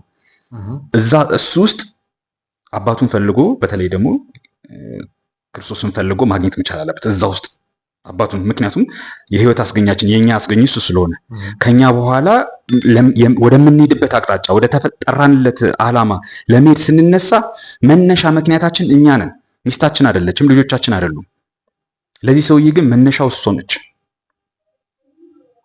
እንደዚህ አይነት ሰዎች መነሻቸው ጠዋት ሲነሱ ለሚስቴ ብዬ እኔ እኮ ለሚስቴ ብዬ ነው እንጂ ለልጆቼ ብዬ ነው እንጂ ይህን ነገር ተወው ነበር፣ ይህን ነገር አረገው ነበር። እነዚህ ሰዎች አንድን ነገር ለማድረግ ሲነሱ ፖይንት ኦፍ ኦሪጂናቸው ነቋቸው፣ ምንጫቸው፣ መነሻቸው ሚስታቸው ነች፣ ልጆቻቸው። በእነሱ ቤት የፍቅር መለኪያ ነው፣ የማፍቀራቸው ልክ ነው፣ ፍቅራቸው የደረሰበት ጣሪያ ጥግ ነው። ቶታሊ ሮንግ ነው። which means በሌላ አገላለጽ ምን ማለት ነው? ለነዚህ ሰዎች እንደዛ መነሻ ያሉትን ምንጭ ያሉትን ሰው አቮይድ ብታረግባቸው ግራ ይገባቸዋል። ትርጉም የለውም ህይወት ለነሱ። ምን ሆኖ ነው ሀብትሽ እንደዚህ ሆኖ የነቀለው ሲባል ምን ታር ሚስቱ ፈታችሁ እኮ ብታይ አይገርምም? ልጆቹን ይዛበት ጠፋችሁ እኮ እና እንደዚህ ሆኖ ለዛ ምን ሆኖ ነው ሀብትሽ እንደዚህ ነው? ምን ያድርግ በቃ ልጆቹ እኮ እንደዚህ ሆኑበት ወይ ሞተበት። የመጀመሪያ አንድ ብቸኛ ልጁ ሞተበት። ከዛ በኋላ ተመሰቃቀለ። ሚስቱ ሞተችበት ወይም ፈታችሁ ወይም ንብረቱን ይዛ ጠፋች ወይ እንደዚህ። ለምንድን ነው የምጠፋው? ሚስቴ ስለሞተች ወይም ስለተለየችኝ፣ ስለፈታችኝ፣ ልጆቼ ስለሞቱ፣ ስለተለዩኝ፣ ጥለውኝ ስለሄዱ፣ ስለካዱኝ ለምን? የምኖርበት ምክንያት እነሱ እኮ አይደሉም ወንድም አለ። የምኖርበት ምክንያት እነሱ አይደሉም። እንደዚህ አይነት ዘፈኖች ታዲያ ግራ እንዴት እንደሚያጋቡ የምትኖርበት ምክንያት እዚህ ውስጥ አንተ ውስጥ የተቀመጠውን ተፈጥሯዊ ኢንትሪንሲክ ማንነት ተፈጥሯዊ ማንነት ከመፈለግ ይልቅ አንተ ውስጥ የተቀመጠው ከዛ ተነስተህ መኖር ዲፋይን ከማድረግ ከመበየን ይልቅ የምትኖርበትን ምክንያት ከሌሎች እንድትፈልግ ያደርገዋል። ዋንስ ከሌሎች ከፈለግ አንተ ለነዛ ነገሮች ባሪያ ነህ። ለሚስቱ የሚኖር ወንድ፣ ለልጆቹ የሚኖር ወንድ አባት፣ ለልጆቹ የሚኖር አባት በእርግጠኝነት የነሱ ባሪያ ነው። ነገርኝ የነሱ ባሪያ የማይሆንበትን መንገድ በእርግጠኝነት የነሱ ባሪያ ለነሱ ነው የሚኖረው ካለ እነሱ ቅድም የጠቀስኩት በተለያየ መንገድ ማኒፕሌት ያደርጉታል። ባሪያውና የጌታው በተለያየ መንገድ ማኒፕሌት ያደርጉታል። አልቅሰውም ቢሆን አባዬ እባክህ ብለው ማኒፕሌት ያደርጉታል። ሚስቱም ያኒ ብላ ማኒፕሌት ታደርጓለች። ወይም ደግሞ እንግዲህ የማትሰማኝ ከሆነ ትዳሬን አፈርሳለሁ።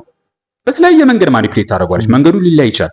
እናንተ ቤት ሚስት በመጮህ ሊሆን ይችላል። እኛ ቤት ደግሞ ሚስቴ ሃኒ በማለት ሊሆን ይችላል ማኒፕሌት የምታደርግ። ለእነሱ የምትኖር ከሆነ ባርነትን ታረጋግጣል። እንደዚህ አይነት ዘፈኖች ትውልዳችንን ላይክ የሚሄድበትን ኮምፓስ ነው ያሳጡት ማለት ትችላለህ። ግራን ያጋቡት። እሺ ሌላ አንድ ዘፈን ልጨምርልህ። ከሱ እንደ ይሁዳ የሚል ዘፈን አለ። ማን? ታምራት ደስታ። ምን ነው በጾም በጸሎት ሲሻው ሀገር ገፋሽ ፍቅርን የሚያህል ንጹህ ነገር ታይ የነገው ቤትሽ ቢታደስ አይበጅ ረግጦ ሰው መሄድ የት ሊያደርስ? ሴትዮዋ ፍቅርን የገፋችው ወይስ ደግሞ ምንም አይነት መሳሳብ ያልፈጠረባትን? አዎ ለሱ እንደዛ ነው። ለሱ ፍቅር ይሄ የባህርነቱ ኑሮ ፍቅሩ ነው ለሱ ማለት ነው። እሷ ደግሞ ተገዝቶ መኖሩ ለሷ ተገዝቶ መኖሩ ለሱ ፍቅሩ ነው እና ይሄንን ነው ፍቅር እያለ የሚያቆለባብሰው። እሷ ደግሞ ለሷ ተገዝቶ መኖሩ ራሱ አልፈለገችውም። እሱን አይደለም ያልፈለገችው፣ ለሷ ተገዝቶ የሚኖረውን ሪሌሽን አትፈልገውም። ምንም መሳሳብ አይፈጥርባትም። ሊፈጥርባት ስለማይችል ጥላው ትሄዳለች። እሱ ግን ፍቅር ስለሆነ እንዴት ይህን ፍቅር ረግጠሽ ይህን የመሰለ ፍቅር ረግጠሽ ትሄጃለሽ? ዓለም አገር የሚፈልገውን ነገር የሚሻውን ነገር አስብ። አድማጭ እንዴት እንደሚሸውድ ይሄ በጾም በጸሎት የሚፈለግ ፍቅር ነው። እንደዚህ አይነት ፍቅር እንግዲህ ንጹህ ነገር፣ እንደዚህ አይነት ፍቅር ምን ያክል ፎልስ ናሬሽን ትውልድ ውስጥ ሐሰተኛ ትርክት ትውልድ ውስጥ እንደሚፈጥራስ። ይሄ ሐሰተኛ ትርክት ልብህን ሸርሽሮ ያጠፋዋል። ዋንስ ይሄ ሐሰተኛ ትርክት ስለ ሐሰተኛ ትርክት በተደጋጋሚ ጽፈናል። ዋንስ ይሄ ሐሰተኛ ትርክት ልብህን ካጠፋው በኋላ አእምሮ የፈለገው ጂኒየስ ቢሆን ጥፋት ሞትህን ነው የሚያመጣው። ማስትሬት እና ዶክትሬትም ልትይዝ ትችላለህ በነገራችን ላይ፣ ወይም ደግሞ የቤተ ክህነትም ትምህርት ሊኖር ይችላል። ሊቀና ሊቃውንትም ልትባል ትችላለህ። አስቀድሞ የነበረውን ለዘመናት ተፈትሾ የመጣውን ትርክት የሚያስክድ የሚያስንቅ ሌላ ሐሰተኛ ትርክት እስከተቀለብክ ድረስ ትጠፋለህ። ኢትናት አባውት ዘፈኑ በመሆኑ አይደለም፣ ሌላውም እንደዛው ነው። ሐሰተኛ ትርክትን የሚያመጣ መንፈሳዊን እንኳን ቢባል ሐሰተኛ ትርክትን የሚያመጣ ከሆነ አባቶቻችን የማንመስል ልጆች እንደሚያደርገን እርግጠኛ ነን። መልካችን ይቀየራል። በዚህ ዘፈን የማይጠፋ ትውልድ እኔ ያለ ብዬ አላስብም። ለምን በአሉት ዘመናዊ ዘፈኖች ውስጥ ቶፕ የተባለ ኢማስኩሌት ማድረጊያ ነው የታምራት ዘፈን። አብዛኞቹ ዘፈኖች እንደዛ ናቸው። ሁሉንም ዘፈን አላቅም፣ ግን በተለያየ ጊዜ ታክሲ ላይ፣ አውቶቢስ ላይ፣ ሚዲያ ላይ ትሰማዋለህና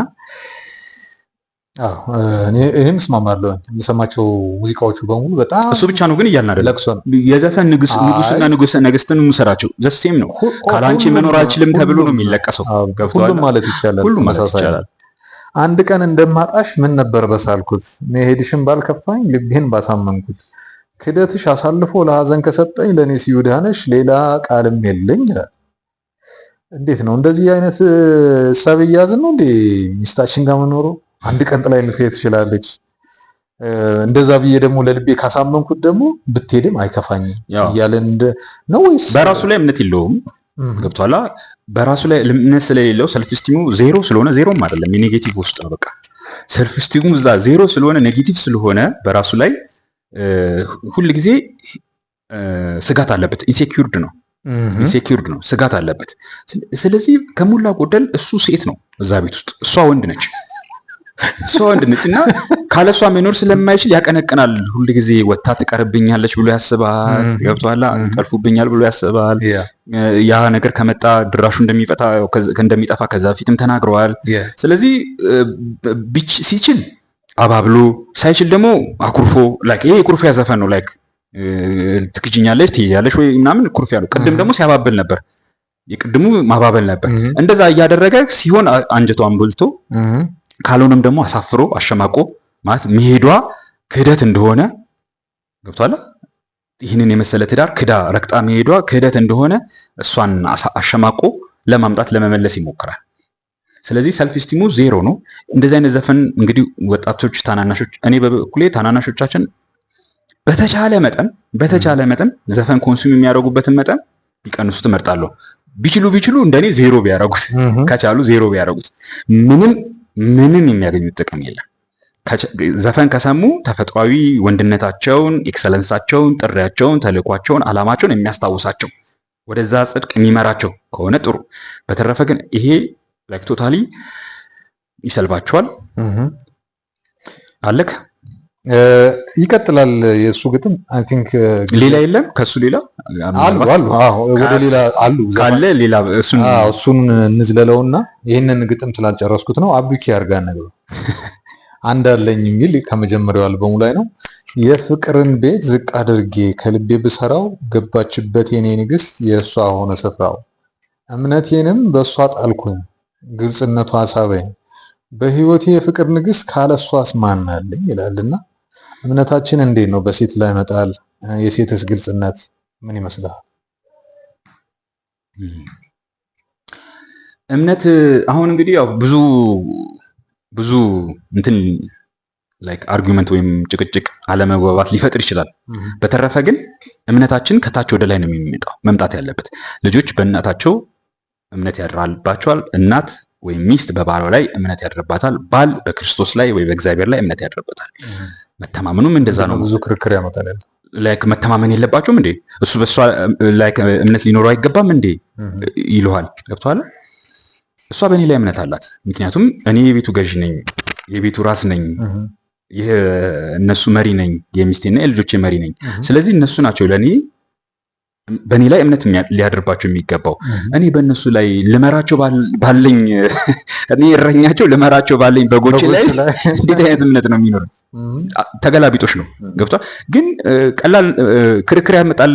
ቀላል አይደለም ስናገረው፣ ለሰዎች ክርክር ያመጣባቸዋል፣ ሊከብድባቸው ይችላል። የምልህ የመጣንበት መንገድ በጣም ሩቅ ነው፣ በተሳሳተው መንገድ ማለት ነው። ዘፈን ብዙ መልእክቶች አስተላልፈውበታል። ሶኮልድ ዘፋኞች ነው የምላቸው እንጂ ኪነ ጥበብ ሰዎች ምናምን አይደለም።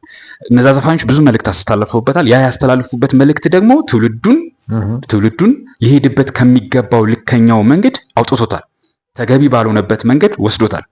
ስለዚህ አሁን ሲከራከር እዛ ተገቢ ያልሆነ ጥግ ላይ ሆኖ ነው የሚከራከረ። ተረድተኛላ? ስለዚህ እንደ ወንድ፣ እንደ አባት፣ እንደ አባወራ፣ እንደ መሪ፣ እንደ ቤቱ እረኛ፣ እንደ ማህበረሰብ መሪ፣ እንደ ሀገር መሪ ታች ያለው ማህበረሰብ አንተ ላይ እምነት ይደርበት። ይሄ ሰው ግን ያስቀመጠው እሷ ላይ ነው። ሂድ ቀጥል። ሆናለው ለፍቅሯ መስዋዕት አክብሬ ስሟን ላነሳ ላልከዳት ይኸው በአንደበቴ ቃል ገባው ለአንዷ ንግስቴ።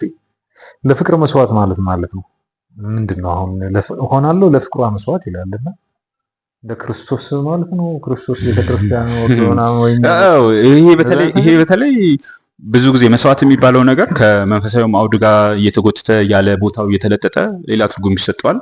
መስዋዕትነት የሚባለው ነገር ለፍቅሯ መስዋዕት መሆን ማለት አሁን በዘፈኖቹ ላይ የሚተላለፈው በአብዛኛው መልእክት እንደውም አንድ የቅርብ ዘፋኝ ያለው ወጣት ዘፋኝ ተወዳድሮ ያሸነፈ እና እሱ ዘፈን ላይ እንደውም አንድ አለ ዘፈን መስዋዕትነት የምትከፍለው አንተ ያ ሰው ያንተ ሲሆን ለአንተ ታማኝ ሲሆን በአንተ ሲታመን ከአንተ ጋር ለመኖር ሲቆርጥ እንጂ እየሻፈተ ለሱ መስዋዕት አትሆንም የሚባል ፈሊጥ የለም። እየሻፈተ ከአንተ እየወጣ እና ይሄ ሰው አሁን ይላል እንጂ አሁን ይሄ ወደ ምን አድጓል መሰለህ?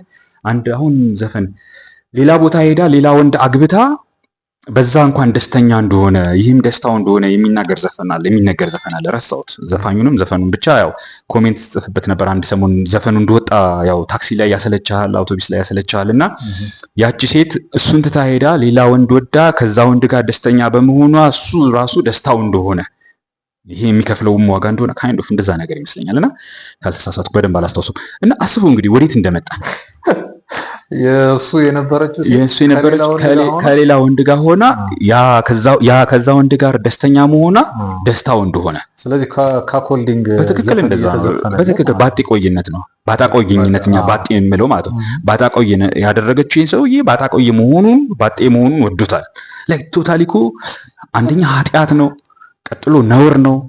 በቃ ኮምፕሊትሊ ከሰውነት ክብር የወጣ ነገር ነው። ግን ይሄ በጥሩ ሙዚቃ ተቀናብሮ ስንሰማው ለኪነ ጥበብ ነው እንላለን። ተፈጥሯችንን ያጣንበት፣ ከአባታችን የተለየንበት፣ ከተልእኳችን ከዓላማችን የተለየንበት ሆኖ ሳለ ኪነ ጥበብ ነው እንለዋለን። አንዳለኝ ሌላም አልሻ ከዛ በፊት አክብሬ ስሟን ላነሳ ይላልና በወንድና በሴት ግንኙነት ከማን ወደ ማን ነው አክብሮት መሄድ ያለበት? አክብሮት ልክ እንደ እምነቱ ነው። አክብሮቱ ነው በነገራችን ላይ እምነቱን የሚያመጣው። እምነቱ ከታች ወደ ላይ እንደሆነ አክብሮቱም ከታች ወደ ላይ ነው። ከላይ ወደ ታች የሚባል ነገር የለም። ይሄ አጎል ነው። ተከባብረን ምናምን የሚባለው ነገር የመጣ ከሶሻሊስት ስርዓት በኋላ የመጣ ፈሊጥ ነው። ከታች ወደ ላይ ነው አክብሮቱ። ልጆች እናትና አባታቸውን ያከብራሉ። ሚስት ባሏን ታከብራለች። ባል ክርስቶስን ያከብራል ወይም እግዚአብሔርን ያከብራል። ዛት ቱዌ የሚባል ነገር የለም። ከላይ ወደ ታች አይወርድም። እሺ፣ ስለዚህ እንደ እምነቱ ሁሉ ይሄኛውም ቦታው ዝም ብሎ የተሰነቀረ ነው። ያው በቃ ለመኮርኮር የተፈለገ ነገር። አንዳለኝ ሌላ አልሻም ሰምሮልኛል የልቤ ፍላጎቴ አልጠላትም እሷ ናት ንግስቴ በታምሩ በጥበቡ ነው የኔ ያደረጋት ልቤ ገብታ ዙፋኗ ላይ ትሁን እስኪ እንዳሻት ካባና ክሊል ለብሳ ሊያት ግዛቷም ልቤ ነው ሌላ አልወድም ለዘላለም የምረካው በእሷ ነው ይላል። በታምሩ ነው በቃ ፈጣሪ በጥበቡ የኔ ያደረጋት ይላል። እንዴት ነው ነገሩ? ያ በቃ ይሄ ኮምፕሊትሊ ሴቷ ከተፈጠረችለት ዓላማ አውጥቶ ሌላ እሷ ልትወጣው የማትችለው ሚና ውስጥ ይጨምራታል። ምን አይነት ሚና? ይሄ የንግስትነት ልቡን የማስተዳደር ልቡን የመምራት ምናምን ሚና አልተሰጣትም። እንደዚህ አይነት ሚና አልተሰጣትም። ላይክ እንዴት እንደማለት ነው? አንተ ድርጅት አለ፣ ድርጅት ውስጥ ገባና ሁላችሁም ለኔ እኩል ናችሁ ትላለህ። ብድግ ትልና ነገ አትክልተኛውን ወይም ጥበቃውን ዛሬ ፋይናንስ ኃላፊ ሆናል እንደማለት ነው። which is totally wrong። ለዛም ይሁን ምንም አይነት ክህሎት የለው፣ እውቀት የለው፣ ዝግጁነት የለው፣ whatever ፕራክቲስ የለው፣ ስንት ነገር መዘርዘር ትችላለህ። ለዛም የሚሆን ነገር እንደሌለው እሱ ስራውን ባይችለውም ያስጨነቀው ነገር ቢያሳስበውም ደሞዟን ግን ይፈልጋታል። ታዲያ ሴቷም ጋር ስትመጣ እንደዛው ነው። ባትችለውም ያ እንደዛ መሆኗን ደስ ይላታል። ስሜቷ ነው ደስ ይላታል። ሔዋን እኮ የተታለለችው በዛ ነው። እንደዚህ ትሆኛለሽ፣ እንደሷ አዋቂ ትሆኛለሽ ስትል እዛ ቦታ ደረሰች አልደረሰች ሌላ ጉዳይ ነው። ግን ስሙ ብቻ አጓግቷታል። ገብቷላ? ይሄ ሰው እንግዲህ አስበው፣ ይሄ ሰው አስበው ያለ ቦታዋ ያንን ቦታ ወይም ያንን ሚና ልትጫወትበት የምትችልበትም ምንም አይነት ጸጋ ሳይኖራት እዛ ቦታ ላይ ማስቀመጡ ለሱ ክብር ነው። ለዘላለም የእርካታ ምንጭ እሷ መሆኗት ምን ይመስላል? ሌላ አልወድም ለዘላለም የምረካው እሷ ነው ይላልና የእርካታችን ምንጭ ያው ይሄ ልክ እንደ ሴቶቻችን መሆን ያለባቸው አንደኛ እሱን አስብ። ምንድነው አንተ ስትሰራ እዚህ ምድር ላይ የሚያረካ ነገር ምንድነው? ያው አልጋ ላይ ያለው ነገር ሊያረካን ይችላል ከሚስቶቻችን ጋር የምናረገው። ግን ላይክ ያ ደስታ የምትለው ነገር ላይክ መጽሐፍ ላይ አሁን በብዛት የሚጠቀሰው ሐሴት የምንለው ነገር ላይክ በሙላት የሚገኘው ደስታ ማለት ነው። በሙላት የሚገኘው ደስታ እኛ ሰውነታችን ተፈጥሯችን ወደ ተፈጠረለት ዓላማ ሲሄድ ያንን ጽድቅ መፈጸም ሲችል እሱ ነው ደስታችን። እሱን የመሰለ ደስታ የለም። አይ ቲንክ አልተሳሳትኩም፣ መጽሐፍም እንደዛ ይለዋል። ራሱ ጌታችንም የሚለው ይመስለኛል። ኤኒዌይስ ያንን መፈጸም ነው ትልቁ ደስታችን። እሱን የሚስተካከል የለም። እቺ የበላችንን ነገር ስናካት የምትሰማን ደስታ ከዛ ጋር ኢኩዌት ካረግ ነው ከዛ ጋር ካስተካከል ነው እንከፎች ነን፣ ጅሎች ነን። ገብቷላ? አሁን ሰውነትህን እከክ ይዞ የሆነ ቁስል ሊድን ሲፈልግ ታከዋለ። እዛ ጋር የሚሰማን ደስታ እንዴት ከደስታዎቹ እኩል ታረገዋለህ? አንዳንድ ሰው ሊያደርገው ይችላል። ላይክ የኪነ ጥበብ ባለሙያ ነኝ ይልና አርቲስት ነኝ ይልና የእከክ የሚሰማውን ስሜት ከሌሎች ደስታዎች ጋር አገናኝቶ እንዴት አይነት ምርጥ ቅኔ የተቀኘ ሊባል ይችላል። ዝም ብሎ አእምሮ ስለፈተፈተለት ማለት ነው። ግን ከዛ ደስታ ጋር እንዴት ታገናኘዋለህ? አንዱ የደስታችን የምናገኘውን ደስታ ከከክ ማከክ ደስታ እንደዛ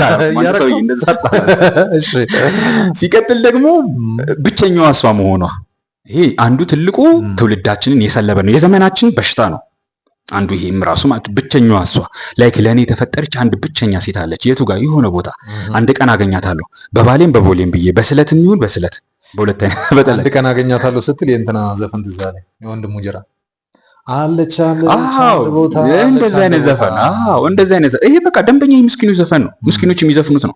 ጀስት የራሳቸውን ስሜት የተሰማቸውን ነገር ልክ አሁን እኮ ዘፈኖችን ስትሰማ ከ1 እስከ 14 እስከ 15 እስከ 17ም ትራክ ይኖራቸዋል። ትራኮቹ በሙሉ የተለያየ ስሜት ደረጃ ላይ ያሉ እርከን ላይ ያሉ ሰዎችን ስሜታቸውን ለማከክ ነው የሚደረሱት ግጥማቸውም ዜማቸውም because it's a ቢዝነስ ስለሆነ።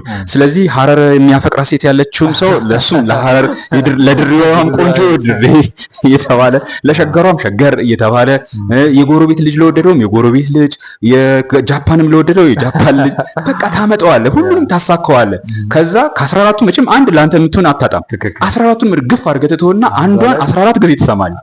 መድረክ ላይም 14 ጊዜ፣ ሰርግ ላይም ስትገኝ ዲጄውን እባክህ እያልክ እያላዘንክ በስካር መንፈስ 14 ጊዜ ታስከፍተዋለህ። because they are making business, they care about the generation, they don't care። ጉዳያቸው አይደለም፣ ጉዳይ አይሰጣቸውም። እዚህ ላይ መጠንቀቅ አለባቸው። ታናናሾቻችን ነው የምንመክራቸው። እንግዲህ ማለት በእድሜ የገፉት ሰዎች ምንም ላያረጉ ይችላሉ፣ ይከብዳቸዋል። አሁን 40 የደረሱት ሰዎች በእኔ እድሜ አካባቢ ያሉ ሰዎች ስንት ዓመት ሙሉ አሁን እንዳልከው የወንድሙ ጅራን ዘፈን ሲያዳምጥ ኖሮ በዛም የሆነ ሴት ጠብሶም ሊሆን ይችላል እኮ ይንሳት አለች ስል አገኘኋት እንዳለች እንዳልኩኝ ብሎ እንደ ነብይ ሊያየው ይችላል። ዘፈኑንም እንደ ትንቢት ሊያየው ይችላል። ይሄንን ሰርች ሳረግ ስመለከት የቴዲ አፍሮ ዘፈን ላይ ኮሜንት ያደረጉ ሰዎችን አይቼ ነበር። ቁጥር አንድ ላይ ነው መሰለኝ ያለውን ጠብሻት ይኸው እስከዛሬ ድረስ ተጋብተን ተዋልደን ልጆችን ወልዳለኛለች።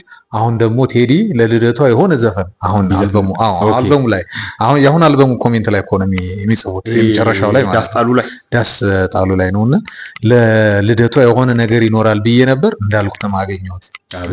በቁጥር አንድ ስለዚህ የቴዲ ዘፈን አጣብሶታል፣ ጋብቶታል፣ ወልዶታል። አሁን ደግሞ ለልደት ቀኗ ራሱ ሙዚቃ እየጋባ አሁን በቃ ይሄን እንደዚህ አይነት ሰዎችን አትፈርድባቸውም። ላይክ ማለት አትፈርድባቸውም ይነስ ትፈርድባቸዋለህ፣ ግን አትፈርድባቸውም ሳይሆን ማለት የፈለኩት ምንድነው ላስተምራቸው አትላቸውም። በቃ ሄደዋል፣ ጠፍተዋል። እነዚህን ሰዎች ማስተማር ከራሳቸው ህልው ከሆነ ሰውነታቸው ማፍረስ መለየት ነው ለነሱ የሚሰማቸው። የስሜት ቁርኝትን ከእንደዚህ አይነት ነገሮች ጋር ያላቸው ቁርኝት በጣም ጥልቅ ስለሆነ ለዛ ነው አየህ ቅድም በአእምሮ አስተምረ ሰውን ለመለወጥ ኢቴክስ ታይም። ከዛ ይልቅ ግን ስሜት ቁርኝት መፍጠር የሚችልን ነገር ታመጣበታለህ። ያ ስሜት ቅርብ ነው። ሲደጋገም ኃይሉ ይጨምራል፣ ማግኒቲዩዱ ይጨምራል፣ አንተን ይቆጣጠራል።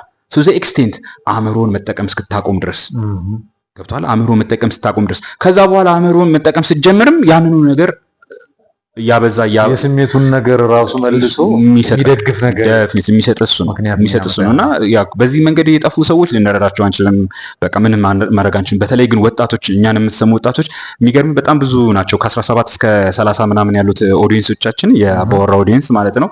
የሚያዩትን ሰው ያው ዩቲዩብ ላይ ሳገኝ ስታቱን ማለት ነው አናሊቲኩን ሳገኘው እነዛ በተለይ ከ17 ጀምሮ ያሉት እስከ 30ዎቹ መጀመሪያ እባካችሁ በተቻለ መጠን ቀነስ አድርጉት፣ ካለዛ አትችሉም።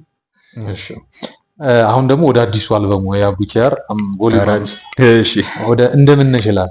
አላምደሽ ስትርቂኝ ተጎዳው፣ ተዘባርቆብኛል አደባባይ ጓዳው፣ ሰው አለ ሰው የለም ይመጣል ፈገግታሽ፣ እልም ይላል ልቤ ርቆ በትዝታሽ፣ እንደምነሽ ውዴ ካላየውሽ አይቀርም አበዴ ይላል። እንዴት ነው ያብዳሉ? በነገራችን ላይ አይደል እንዴ ያብዳሉ ሰዎች አሉ አይደል? ሰውዬ ባለፈው ስናወራ ጎፋ አካባቢ ያለው ሰውዬ ለማይባለው ሰውዬ ላይክ እንደዚህ ታብዳለህ። ለምንድን ነው የማታብደው? ታብዳለህ። አቅልህን እያሳጣኸው እኮ ነው ራስህን።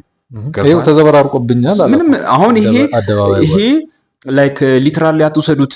ካይንድ ኦፍ ዘፈን ነው። በዘፈን መልክ የገለጸው ስሜቱን የበለጠ አግዝፎት የገለጸው ቦልድ አድርጎት የገለጸበት መንገድ ነው እንጂ ሊትራሊ አትውሰዱት። ታብዳለህ። ማበድ አይቀርም። ምክንያቱም በዛ በልብህ ውስጥ ልትገነባበት ከሚገባ እውነት አባቶች ከመጡበት እሴት ውጭ የሆነ ነገር ነው እያመጣ ያለው። እሱ ምንድን ነው? ስሜትህን እያከክ የስሜትህን ነጸብራቅ ነው እዛ ውስጥ እያስገባ ያለው። ስሜትህን ጄኒን እያራከው ነው። ልክ የሆነው ነገር፣ ተገቢ የሆነው ነገር፣ ሊኖርለት የሚገባው ነገር በስሜት የተሰማኝ ነገር ነው እያልከው ነው ለልብህ። እሱን አከማችቶ ሚዛን የሚሆን እሱ ነው አይደለ? ለምትኖረው፣ ለምታደርገው፣ ለምታስበው፣ ለምትናገረው ከዛ በኋላ እየመዘነ ይሄ ልክ አይደለም የሚልህ በዛ ልክ ነው። በስሜት ልክ የተናበበውን የመዘነውን የከበደውን ነገር ነው ልክ የሚያደርገው። ስለዚህ አእምሮም የሚያስበው እሷን ነው። ስትጽፍም የምታስበው፣ ስትበላም ስትጠጣ የምታስበው እሷን ነው። በሰዎች መካከል ቁጭ ብዬ ይላል ሰው አለ ሰው የለም ይመጣል ፈገግታሽ፣ እልም ይላል ልቤ ርቆ በዝታ። ያሳዝኑኛል። ካንተ ጋር እንደዚህ ቁጭ ብዬ ለምሳሌ እንደማለት ያሳዝኑኛል። በእውነት ለመናገር አሁን እንደዚህ ልቡ በጠፋ ሰው ምን አይነት ስራ እንሰራለን? አሁን እንደዚህ ልቤ አሁን ካንተ ጋር ቁጭ ብዬ በአንዲት ሴት ወይም ደግሞ በሌላም ሀሳብ አሁን ስለ ሴት ስለሆነ እያወራን ያለ ነው እንጂ ኢቭን ስለሌላ ሀሳብ አእምሯችን የማይሰበሰብልን ከሆነ እንዴት አድርጌ ስራ እሰራለሁ? የረባ ነገር ምንድነው መሰለህ አሁን ይሄ ንቁ በሆነው አእምሮ ይሄ አሁን በሚያስበው እኔ እናንተ ስንነጋገር እያሰብን እየተነጋገር ነው አይደለ? ልክ እንደዚህ በሚያስበው ይህን ነገር አልፈልገውም ማለት መጀመሪያ አለብህ።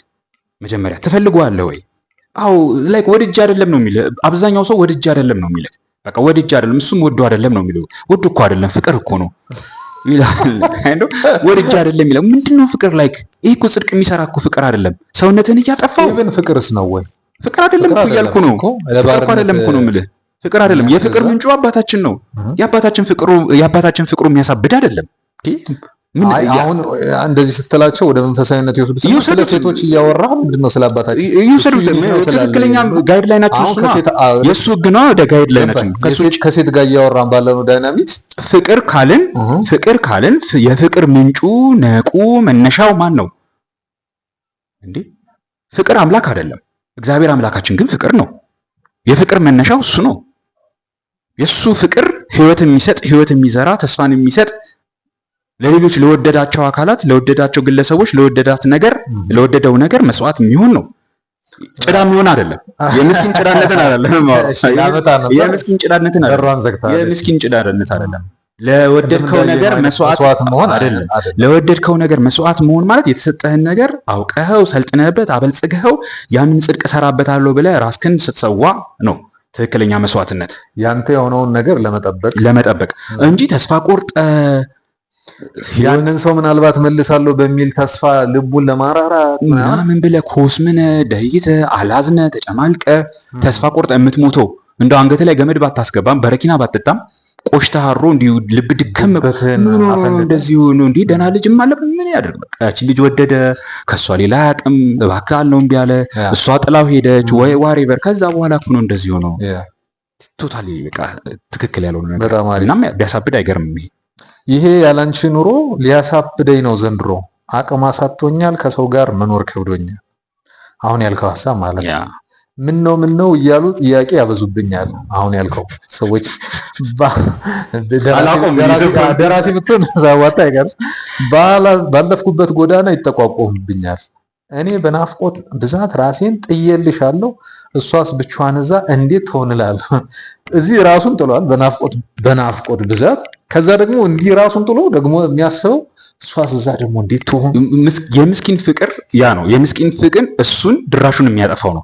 ስለዚህ እሱ በወደደበት የምስኪን ፍቅር አይነት ድራሹን እንደጠፋ ሁሉ እሷም ሳትወድ አትቀርምና እሱን ትወደዋለችና እንደሱ ድራሿ ሳጠፋ አይቀርም። እሱ የሚያስበው እኮ ነው። እሷማ እዛ እኮ ሄዳ ዓለሟን እየቀጨች ይሆናል።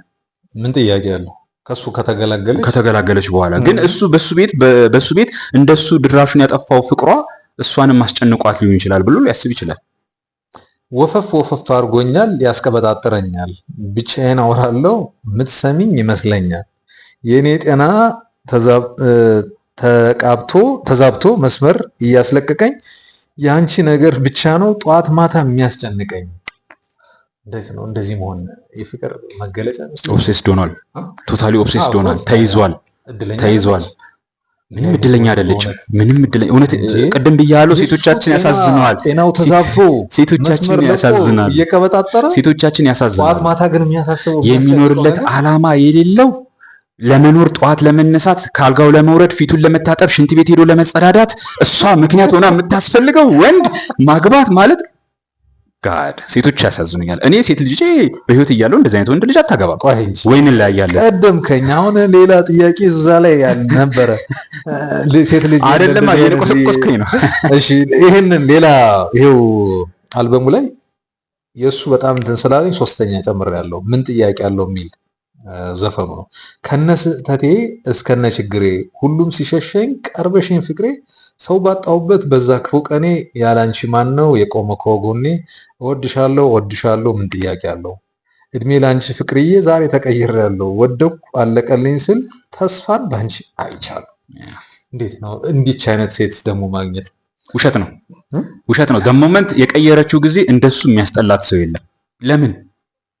ለምን ሰው መሆን ያላወቀ በተለይ ደግሞ ወንድነትን ያላወቀ በወንድነት ልክ በወንድነት ቁና በወንድነት ልዕልና መቆም ያልቻለን አንድ ወንድ አጣጥባ ቦርሻ ቅባት ቀብታ አልብሳ ሰው አድርገው አትተኛውም አንዲት ሴት።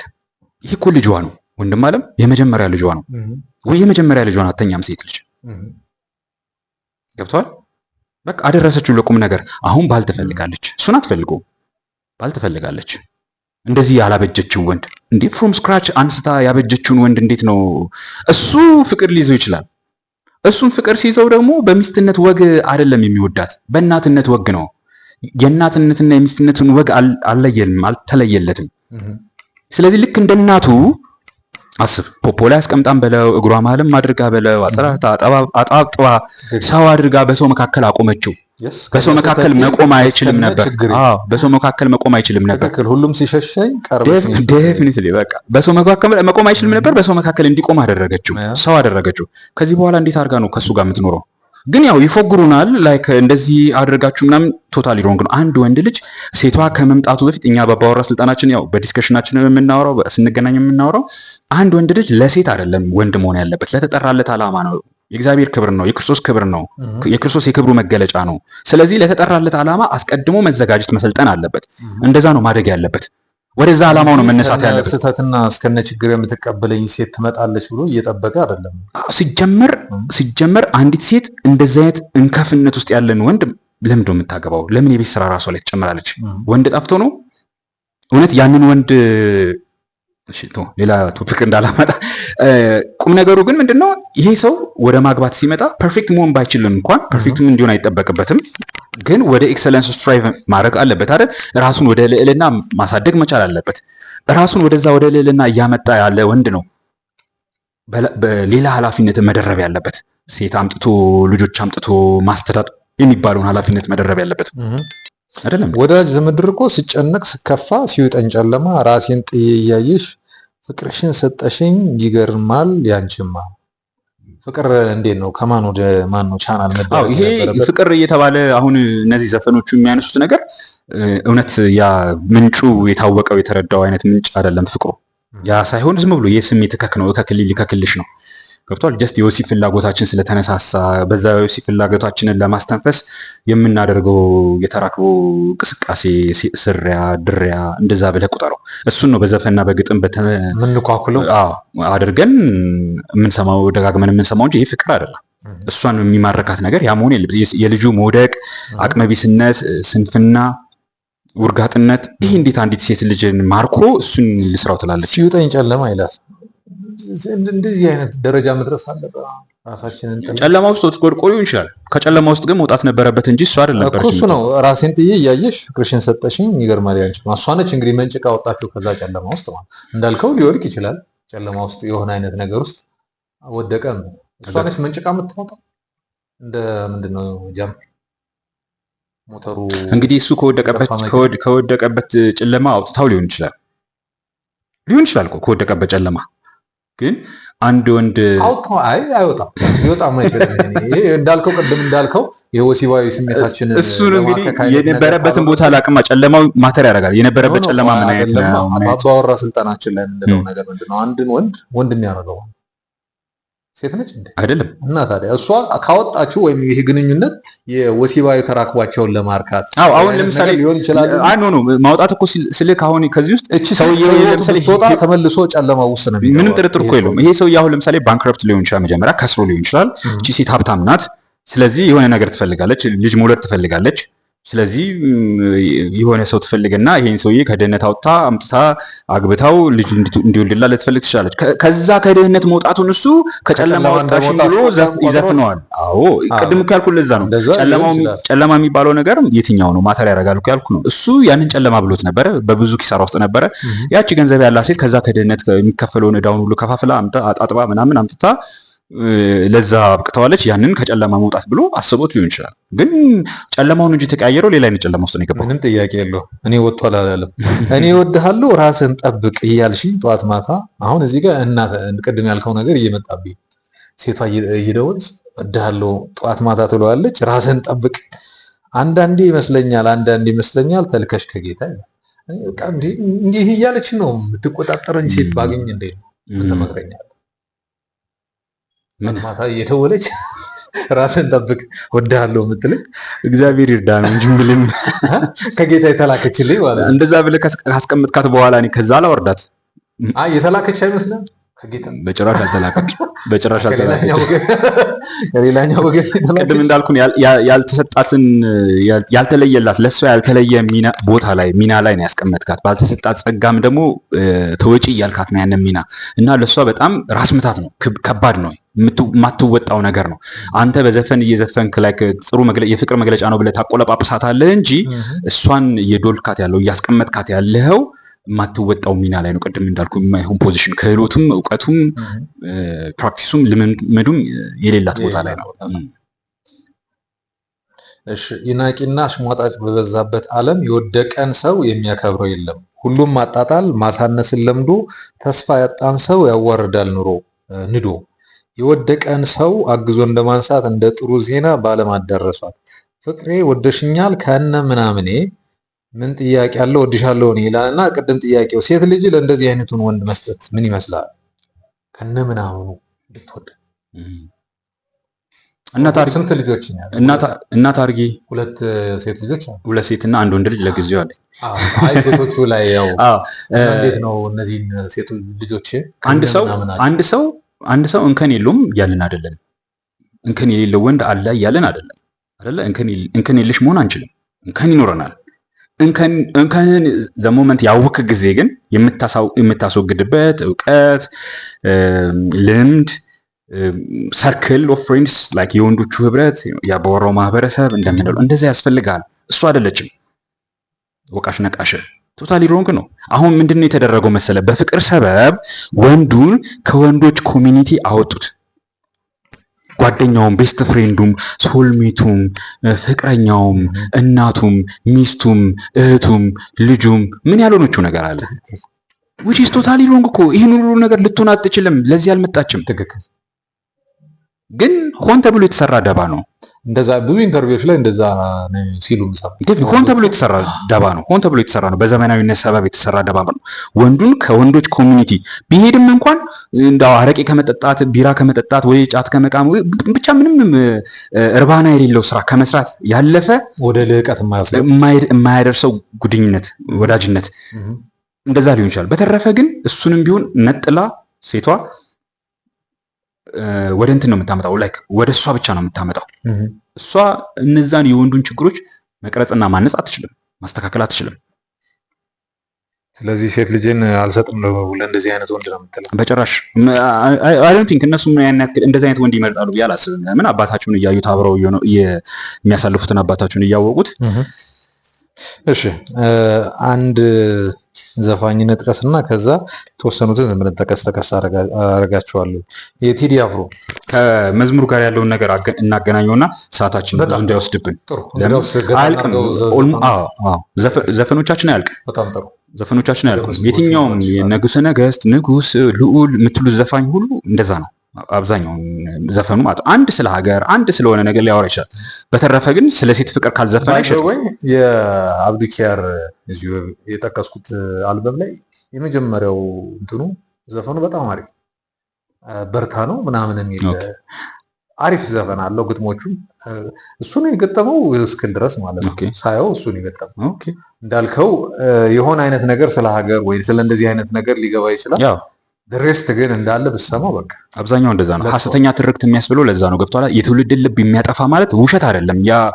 ያንን ዘፈን ያንን አልበም ስትሰማ ሙሉ በሙሉ ላይክ ስለ ውሸት ነው ይዋሻል አትሎም። በመካከል እውነትነት ያላቸው እውነትነት ማለት ትውልድን ማነጽ የሚችሉ ነገር ማነጽ የሚችሉ ለተፈጠረለት ዓላማ ላለበት ግዴታ ዲዩቲ ኤንድ ሪስፖንሲቢሊቲ የሚያነቁ ስለ ሀገር ስለ ወገን መቆም እንዳለበት ስለ ፍትህ መቆም እንዳለበት የሚናገሩ አንድ ሁለት ዘፈኖች ይኖራሉ። እነዛ ዘፈኖች ገብተዋላ እውነት ናቸው። ከዛ በማህበረሰቡ የተቀበለውን እውነታ ደግሞ እሱን ደግሞ ተቀላቀለበትና የትውልዱ ልብ ይጠፋል። ሁሉንም ለምን እንደዛ ታየዋለህ እንዴ? እንደዚህ አይነት ዘፈንም እኮ አሉ። ዘፈኑ እስከ መጨረሻው ሰምተሃል? ግጥሞቹን ምናምን ይለዋል። እነዚህ የሚሉ ሰዎች በማዕበሉ የመወሰዳቸውን ነገር ጀስቲፋይ የሚያደርጉ ሰዎች ናቸው። ይሄ በቃ አንተ ስማ እኔ አይተሩ። ስለዚህ ጊዜያችንን ለመጠቀም ወደ መዝሙሩም ጋር ስትመጣ እንግዲህ አሁን አየህ እንደዚህ ነው። ልክ ዘፈኑ የትውልዱን ስስ ብልት እያከከ ስሜቱን እያከከ በዛ በኩል አይደለ እየገባ ያለው። መዝሙሩም እንደዛ ነው። ላይክ ምንም አይነት ዘፈን የማይሰሙ ሰዎች አሉ። መዝሙር ብቻ ነው የምንሰማው የሚሉ ከጠዋት እስከ ማታ መዝሙር የሚሰሙ ላይክ እነዚህ ሰዎች አሁንም ቁጭ ብለህ ከነዚህ ሰዎች ጋር በፋክት በእውነት ላይ የተመሰረተ ሙግት፣ እውነት ላይ የተመሰረተ ውይይት፣ ወደዛ እውነት ወደዛ ጽድቅ ስለመሄድ ራስክን ስለማሰልጠን በራስ ላይ ስለመስራት አታወራም፣ ልታወራ አትችልም። እነሱ ለዚህ የተማረኩ ናቸው። በቃ ለዚህ የተሰጡ ናቸው። ከዛ ውጪ ህይወት የላቸውም። ላይክ እዛ ውስጥ ነው ኦብሴስድ የሚሆኑት። ገብቷል። እና አሁን ምንድነው መሰለክ መዝሙሩን ስትሰማ ልክ እንደ ዘፈኑ ላይክ አምላክን ስለመውደድ ሊሆን ይችላል ወይም ለአምላካቸው ክብር ወይም ደግሞ ለሌሎቹ እንደ ቅዱሳን ክብር ይሆናል ካይንድ ኦፍ መዝሙሮቹ ተደረሱ የተባለው። ግን ከሞላ ጎደል አሁንም ያንን ኢሞሽናል የሆነ ስስ ብልታችንን ነው የሚያከው። ስናት አባውት ዘፈንና መዝሙር የመሆን ጉዳይ አይደለም። እነዚህ ሰዎች እየተጫወቱ ያሉት የትውልዱን ስስ ብልት ማከክ ነው። በመዝሙሩም ውስጥ ቢሆን በመዝሙር ውስጥም። ስለዚህ ያ ትውልድ አስቀድሞ ባወቀው እውነት ልቡ ታንጾለት በዛ እውነት የሚገነባ ስብዕና እንዳይኖረው በዛ እውነት ላይ የተመሰረተ ከዛ እውነት ላይ ያ እውነት ምንጩ የሆነለት ሐሳብ ማሰብ መመርመር ውስጥ እንዳይገባ ጀስት በእነዚህ ስሜት መነዳት ብቻ። መዝሙሩን ትሰማለህ፣ ይሄ መዝሙር እኔ እኮ ስሰማው እምባዬ ይላል ይላል እምባው ለኃጢአቱ ያለቀሰ ይመስሏል። ዘፈኑ ስለ ኮረኮሮ ብቻ ስላለቀሰ ማለት ነው። አታለቅስም። ለኃጢአት ተነሳይ አትሆንም። ዝም ብሎ የብሶተኝነት ገልቲነት ስሜትን ነው ካልቲቬት የሚያደርገው። ጀስት አሁን ገብቷል። ስለዚህ አሁንም ልክ እንደ ዘፈኑ ሁሉ መዝሙሩም ዘሴም ነው የሚጫወተው ማለት ነው። ያችን የኢሞሽን ቦታ ኢሞሽን ያለችባትን ቦታ ያካታል፣ ይቆሰቁሳታል። ከሰማው እሺ ጥሩ ሰማው። ከዛ በኋላ ያ መዝሙሩ ለጠራ ጽድቅ ተነስተሃል። ለዛ ጽድቅ የሚሆን ማንነት ገንብተሃል። ትክክል ገብቶሃል። ለዛ ጽድቅ የሚሆን ማንነት እንደተሰጠ ታውቃለህ። ምንድን ነው የተሰጠ ነገር? እነዛን ነገሮች አውቃቸዋል፣ በደንብ ለይታቸዋል። ካወቃቸው ከለያቸው በኋላ ሰልጠነህባቸዋል፣ በልጸገህባቸዋል፣ አይለህባቸዋል። ሶዛት እነዛ መዝሙር የሚጮሁትን ጽድቅ መፈጸም ትችላለህ። አሁን ለምታዩ ኢፍትሃነት መቆም ትችላለህ። እንደ ነቢያቱ እንደተተረተሩት እንደተሰነጠቁት በደል ተፈጽመዋል ብለው እንደሚጮሁት እንደተናገሩትና እንደጠፉት እንደሞቱት ገብቷል። ወይስ መዝሙር ብቻ እየሰማ 150 ዓመት እድሜ እኔ መንፈሳዊ ነኝ እያልክ 150 ዓመት ልጆችን ላሳድግበት እያልክ መዝሙር ብቻ እየከፈትክ ትኖራለህ? ተረድተኛለህ? አሁን ሽንገላው ያ ነው። ያ በመዝሙሩም በዘፈኑም ለተጠራለት ጽድቅ የማይኖር ትውልድ መጣ። በተለይ ወንዱ የተጠራለት ጽድቅ በዓለም ውስጥ ጨው ሆኖ ማለፍ አንዱ ነው። እቺ በኢፍትሃዊነት በኢሰባዊነት በኢስነ ምግባራዊነት በኃጢአት የተጨማለቀች ዓለም ውስጥ በነውራቸው የከበሩ ነውራቸው ክብራቸው የሆነላቸው ትውልድ መካከል ጽድቅ የሆነውን የአባቱን ፈቃድ መፈጸም ነበረ። ዋቴቨር ዘፈንም መዝሙሩን በለው ወደዛ የሚጠራው ቢሆን ያስኬደኝ ነበር፣ ግን አይደለም። ከዛ ይልቅ ዶርማንት ዶሳይል ገብቷላ ስልብ የሆነ ለምንም የማይገደው ብቻ እኔ ፍቅር ይዞኛል ዘፈን እየከፈተ ዘፈን ብቻ የዘፈን ኪነ ጥበብ ይለዋል፣ መዝሙሩንም ኪነ ጥበብ ይለዋል። which is totally wrong። መንፈሳዊነቱንም አሁን ያልከውን ዶሳይል የሆነውን ባህሪውን ማንነቱን ለመሸፈኛ አይ በቃ እኔ ሀገሬ በሰማይ ነው እዚህ ምድር ነገር እኮ አላፊ ጠፊ ነው እያለ እዚህ ላይ የሚያየውን ኢፍትሃዊነት ወይም ደግሞ የአምባገነኖችን እርግጫ ችሎ ታግሶ የሆነ ጊዜ ላይ ብቻ አምላኩ የሚሰጠው አይነት ነገር ተስፋ እንዳለው የሚያስብና ለዛ የሚቃትት አይነት ሰው አድርጎ ራሱን እንዲህ ሲል ያደርጋል። ግብዝ ሰው ሂፖክራት ገብቷላ። ግብዝ ሰው ነው። ይሄ ለማን ተመቸ? አንደኛ ለመዝሙርም ለዘፈንም ሸቃላዎቹ ተመቸ። በዚህ ሲስተም በዚህ ኔትወርክ ውስጥ ያሉ የተለያዩ ሰዎች አሉ፣ በዛ የሚጠቀሙ ዘፋኙ አለ፣ ግጥም ደራሲው አለ፣ ዋሬቨር ብዙ ሰዎች አሉ አይደለ? መድረክም ሲዘጋጅ የመዝሙሩን ድግስ ብለው የዘፈንም ድግስ ብለው ሲዘጋጅ በዛ ውስጥ ተጠቃሚ ሰዎች አሉ፣ እንጀራዬ ብለው የሚኖሩ ሰዎች አሉ። በዛ መንገድ ማለት ለነሱ ተመቸ። ከምንም በላይ ግን ለጠላት ተመቸ። ጠላት በዘፈንና በመዝሙር ልቡ የጠፋ ግራ ቀኙን መለየት የማይችል እንከፍ ጃንደረባ ትውልድ አገኘ። አሁን ላይ ተመቸው። እንደፈለገ ይሆናል። እናትም ብትገደል ሚስትህም ብትገደል ዘፈን ለዛ የሚስማማ ዘፈንም ሆነ መዝሙር ይዘጋጅልሃል። ተገደልን፣ አለቅን፣ እንደዚህ ሆነ እንደዛ ታለቅሳለህ። ሁሉም ያዘጋጅልሃል። ለምን? አሁን ትውልዱን የነካው ነገር ምን አለ? ስሜቱን የነካው ነገር ምን አለ? ለዛ ስሜት የሚሆን አንተ ዘፋኝ ከሆንክ አንተ ዘፋን ለምን አታወጣም? እኔ ዘማሪ ነኝ፣ እኔ ደግሞ መዝሙር አወጣለሁ። በሁለት ወገን የተሳለን በሁለት ወገን እንገዘግዘዋለን። ትውልዱን በደንብ በሚሊዮን ትዘቅበታለህ። የትውልዱ ህይወት ግን አይቀየርም። ዓለማዊ ህይወት ስጋዊ ህይወት ብቻ አይደለም፣ ጽድቅ ሊሰራበት የሚገባው ህይወት ራሱ የተጠራለትን ዓላማ ስቶ ጽድቅ ሊሰራበት ከሚገባው ህይወት ራሱ ተለይቶ ዝም ብሎ የሚባክን ማንም እየመጣ የሚነዳውና የሚደፋው ይሆናል ማለት ነው። ለዛ ዓላማ የተመቸ ነው ሁለቱም። ስለዚህ እኔ ዛሬ በአጋጣሚ ስለ መዝሙርና ዘፈን አነሳ ብዙ ጊዜ የማወራበት ጉዳይ ነው። ከዚህ እጽፍበታለሁ። እባካችሁ በተሻለ መጠን ዘፈኑንም መዝሙሩንም ተዉት። ምንም አታመጡም። ምንም አታመጡም ሳይሆን ምንም አትሆኑም። ይሄ ሰው የኤቲስቱ ነው እያላችሁ ሳይሆን አይቀርም። ምንም አትሆኑም። ለምን እንደሆነ ታውቃለህ? ከአባቶቻችን መልካችን ከአባቶቻችን መልክ እየተቀየረ መምጣቱን መረዳት የምትችለው እነዚህ ዘፈንም መዝሙርም የምትላቸው ነገሮች የቅርብ ጊዜ ትዝታዎች ናቸው። የድሮ ጊዜ ዘፈኖች ምንድን ናቸው? ስለ ሀገር ይዘፈናል፣ ስለ ሚሽን፣ ስለ ጀብድ፣ ስለ ጀግንነት ይዘፈናል። ዋሬቨር ትፎክራለህ። ሴቷንም ቢያሞግሰው በዚህ አይነት ዛሬ በሚሞገስበት ሴቷ ዝፈኝ ብትላት አዝማሪ ብትላት ስለ ወንዱ ጀግንነት ትዘፍናለች። ስለ ወንዱ ድል አድራጊነት፣ ስለ ወንዱ መከታነት፣ ስለ ወንዱ ጋሻነት፣ ስለ ሰነፉ አይረቤነት፣ ስለማይረባው ሰነፍ፣ ስለ ሀኬተኛው ዘፈን ስትለው ምን ይዘፍናል? ወንዱ ስለ ጀግንነቱ። ስለ ሴቷም ራሱ ቢዘፍን አሁን በሚዘፈንበት መንገድ ይሄ ብዙ አይደለም፣ ብዙ አይደለም። በቃ እንደዛ አይደለም። በስነ ቃሎቻችን ይኖራል። ግን አሁን አይነት እንደምናየው አይነት ዘፈን አይደለም። ይህን ያክል እንደተማረከ ምናምን አይደለም። አንቺን አጥቼ ገለመል የሚል አይነት ነገር አይደለም። እነዚህ ነገሮች ላይ ደርባባ ወይዘርነቷን የቤት እመቤትነቷን ሊሆን በትክክል ሊሆን ይችላል። እነዚህ ነገሮች እየሰሙ በሄዱ ቁጥር ግን ለጠላት እየተመቹ ነው የሚሄዱት። አባቶቻቸውንም አይመስሉም፣ ፍጹም አይመስሉም። እነሱን ባልመሰሉ ቁጥር ደግሞ ለጠላት እየተመቹ ነው የሚሄዱት። አምልኮ ይሉናል እንጂ በመዝሙር ጃንደርባ እያደረጉን ነው። እውነቴን ነው የምላችሁ። ምርጥ ባለሟል ታማኝ አገልጋይ ባሪያ እየተደረግን ነው። የመጣው ማንም ይምጣ፣ የመጣው ሁሉ አደባባይ እየነገረን እንደሚደፋን እንደሚያጣፋን እየነገረን እሺ ብለን የምንገዛለን ሰው እያደረጉን ነው። በዚህ አይነት አምልኮ የለም። አባቶቻችን ለሺህ ዓመታት በእንደዚህ አይነት መልክ አላመለኩም። ሂዱና እንግዲህ በኦርቶዶክስ ተዋሕዶ ቤተክርስቲያን ሂዱና ቤተክርስቲያን እንዴት አይነት አምልኮ እንዳለ ይሄ ሀሳብ በጣም ሰፊ ነው። በመጣበት ራሱ ደስ ይለኛል። ሌላ ጊዜ ቶፒክ አድርገን ጀኒዩን የሆነው መንፈሳዊነት በቅዱሳት መጽሐፍት ያየ ነው፣ በታሪክም ያየ ነው ምን ይመስላል?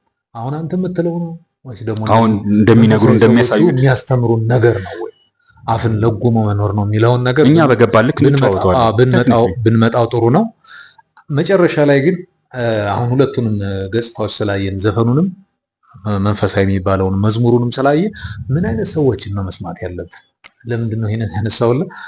አንተ ማንህና ነው ቴሪያቆን የምትናገረው? አንተ ማንህ ሊቀ ሊቃውንት ሊቀ መዘምራን ከሌን የምትናገረው የሚሉ ሰዎች ይኖራሉ። እኛም ጋር ይመጣልና አእምሯችን ክሊክ ያደርጋል። እውነት ነው። ገብቶናል። ሰዎችን ማንም ይሁን ማን ትናንት የለቀቀው ቪዲዮ ላይ አለ ወደ ልህቀት ጋር ከሚወስደው ሀሳብ ጋር ማንም ቢነግረን ወደዚህ ሀሳብ የማይመጣ ከሆነ ስለ ትዳር ስታነሳ ነው አስታውስ።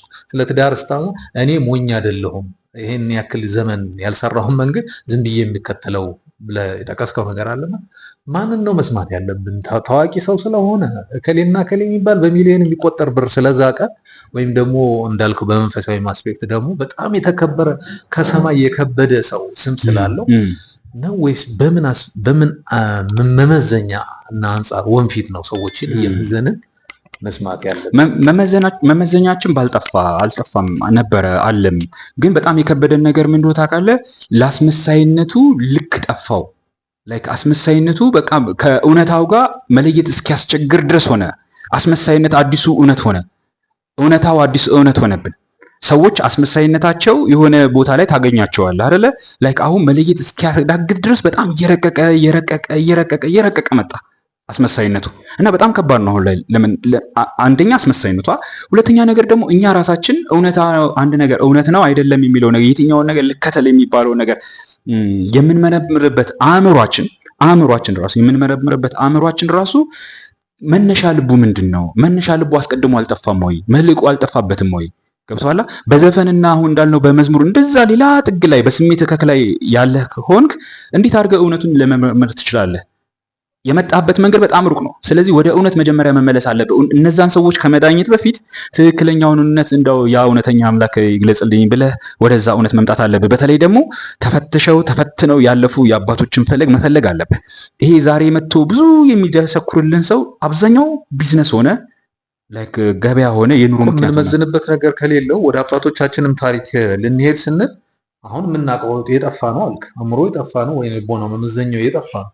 ስለዚህ እየዋለለ ነው። አሁንም በምን መመዘኛ አትሊስት መመዘኛውን ካልያዘውና በምን እንደሚያነጥራቸው ካለየ ወደ አባቶቹም ታሪክ ስትሄድ እዛም ላይ የሆኑ አይነት ጉድፍ ያለባቸው ወይም ደግሞ ወደ ጥፋት መንገድ የሚሄዱ ሰዎች አሉ። ግን መጽሐፍት ሊኖሩ ይችላሉ።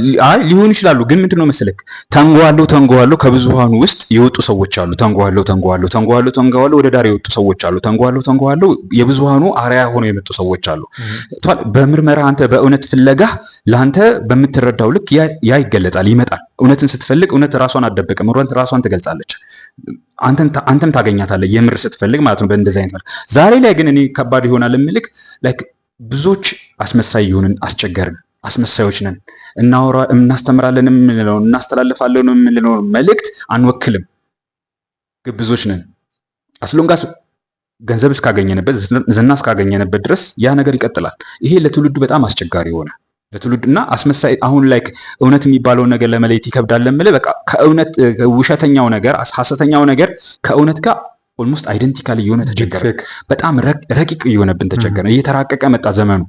ገብቶሃል? እና ላይክ ሰዎች ደግሞ በተማሩ ቁጥር አስቀድመው ከዚህ በፊት እንደምናወራው በእውነት እምነትና ሴቱ ካልመጡ ድረስ በተማሩ ቁጥር ኢንቴሌክታቸው እየጨመረ አእምሯቸው እጅግ እየተሳለ በሄዱ ቁጥር አስመሳይነታቸውም እጅግ እየረቀቀ ነው የሚሄደው።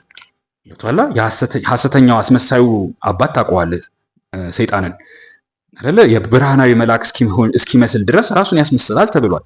ስለዚህ አእምሯችን እኛ አስቀድሞ ሊገነባበት ከሚገባው እውነትና እምነት እሴቱ ተለይቶ ዝም ብሎ አእምሮ ብቻ ማስትሬትና ዶክትሬት እንዲይዝ ወይም ሊቅና ሊቀ ሊቃውንት እንዲባል ብቻ ከተጨነቅንበትና በሱ ላይ ብቻ ከደከምንበት ወደ ማረጉ ከሄድን በ25 ዓመቱ ያ ልጅ ዶክትሬት ሊኖረው ይችላል፣ ማስትሬት ሊኖረው ይችላል፣ ዋትኤቨር። ግን የአእምሮ የተሳለው ለክፋት ይሆናል ማለት ነው፣ ለአስመሳይነት ይሆናል ማለት ነው።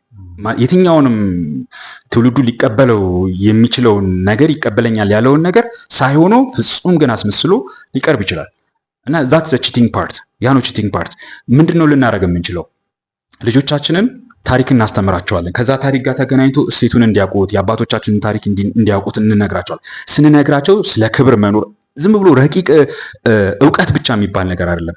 ከዛ በላይ የሚኖርለት ምንነት እንዳለ ማንነት እንዳለ ሊያውቁት ይገባል። ክብር የሚባል ነገር፣ ለዛ ለክብር ደግሞ መሞት እንዳለ፣ ጀግንነት እንደሚያስፈልግ ይህንን እንነግራቸዋለን። ይህን ስንነግራቸው ምንም እንኳን አእምሯቸው ያን ያክል ባይሳልም ግን ትዋርድስ ቨርቹ ጽድቅ ለመስራት የሚኖሩ የሚፋጠኑ የሚጨክኑ ይሆናሉ። አለበለዚያ ግን በጣም ስል የሆኑ የተሳሉ ይሆኑና ያ ስለታቸው ራሳቸውንም ትውልድንም የሚያጠፋ ነው የሚሉት። ስለዚህ አሁን ምልህ እውነትን በዚህ መልክና በዚህ መልክ ለይ ብለን አናስጨንቁም። ትውልዱ ምን እናደርገዋለን? እውነትን የሚለይበትን ሚዛን የሚያገኘው ከዛ ለሺህ ዘመናት በተፈተነ ታሪክ ውስጥ ነው። እነዛ ታሪኮች መነገር አለባቸው። ዛሬ ያው ታሪክ እንዲነገር አይፈለግም፣ ማንነታችን እንድናውቅ አይፈለግም። እነዛ ታሪኮች መነገር አለባቸው። እነዛ እምነታችን መታወቅ አለበት። ልጆቻችን ማወቅ አለባቸው። ያንን ከዛ ውስጥ የሚጨመቀውን እውነተኛውን እሴት ማወቅ አለባቸው። ትዋርድ ዛት የሚኖር አባት እረኛ ያስፈልጋቸዋል፣ አርያ ያስፈልጋቸዋል። አንተ ለልጆች፣ እኔ ለልጆቼ ትዋርድ ዛት ቨርቹ የሚኖር አርያ ስንሆን፣ ለዛም ደግሞ ዋጋ ስንከፍል፣ የከፈልነው ዋጋ ፊታችን ላይ በጠባሳ ሲቀመጥ ምስክር ሲሆን እነዛ ልጆች ወደዛ ይመጣሉ እና እውነትም በዚህ መልክ ላይ አትሎ ሂኖስ እንዴት ማድረግ እንዳለበት በልቡ ያውቀዋል። ተረስተኛላ ካይንድ ያ ነው የጠፋው ነገርና እንግዲህ ያባወራ እንቅስቃሴያችን አንዱ ያ ነው።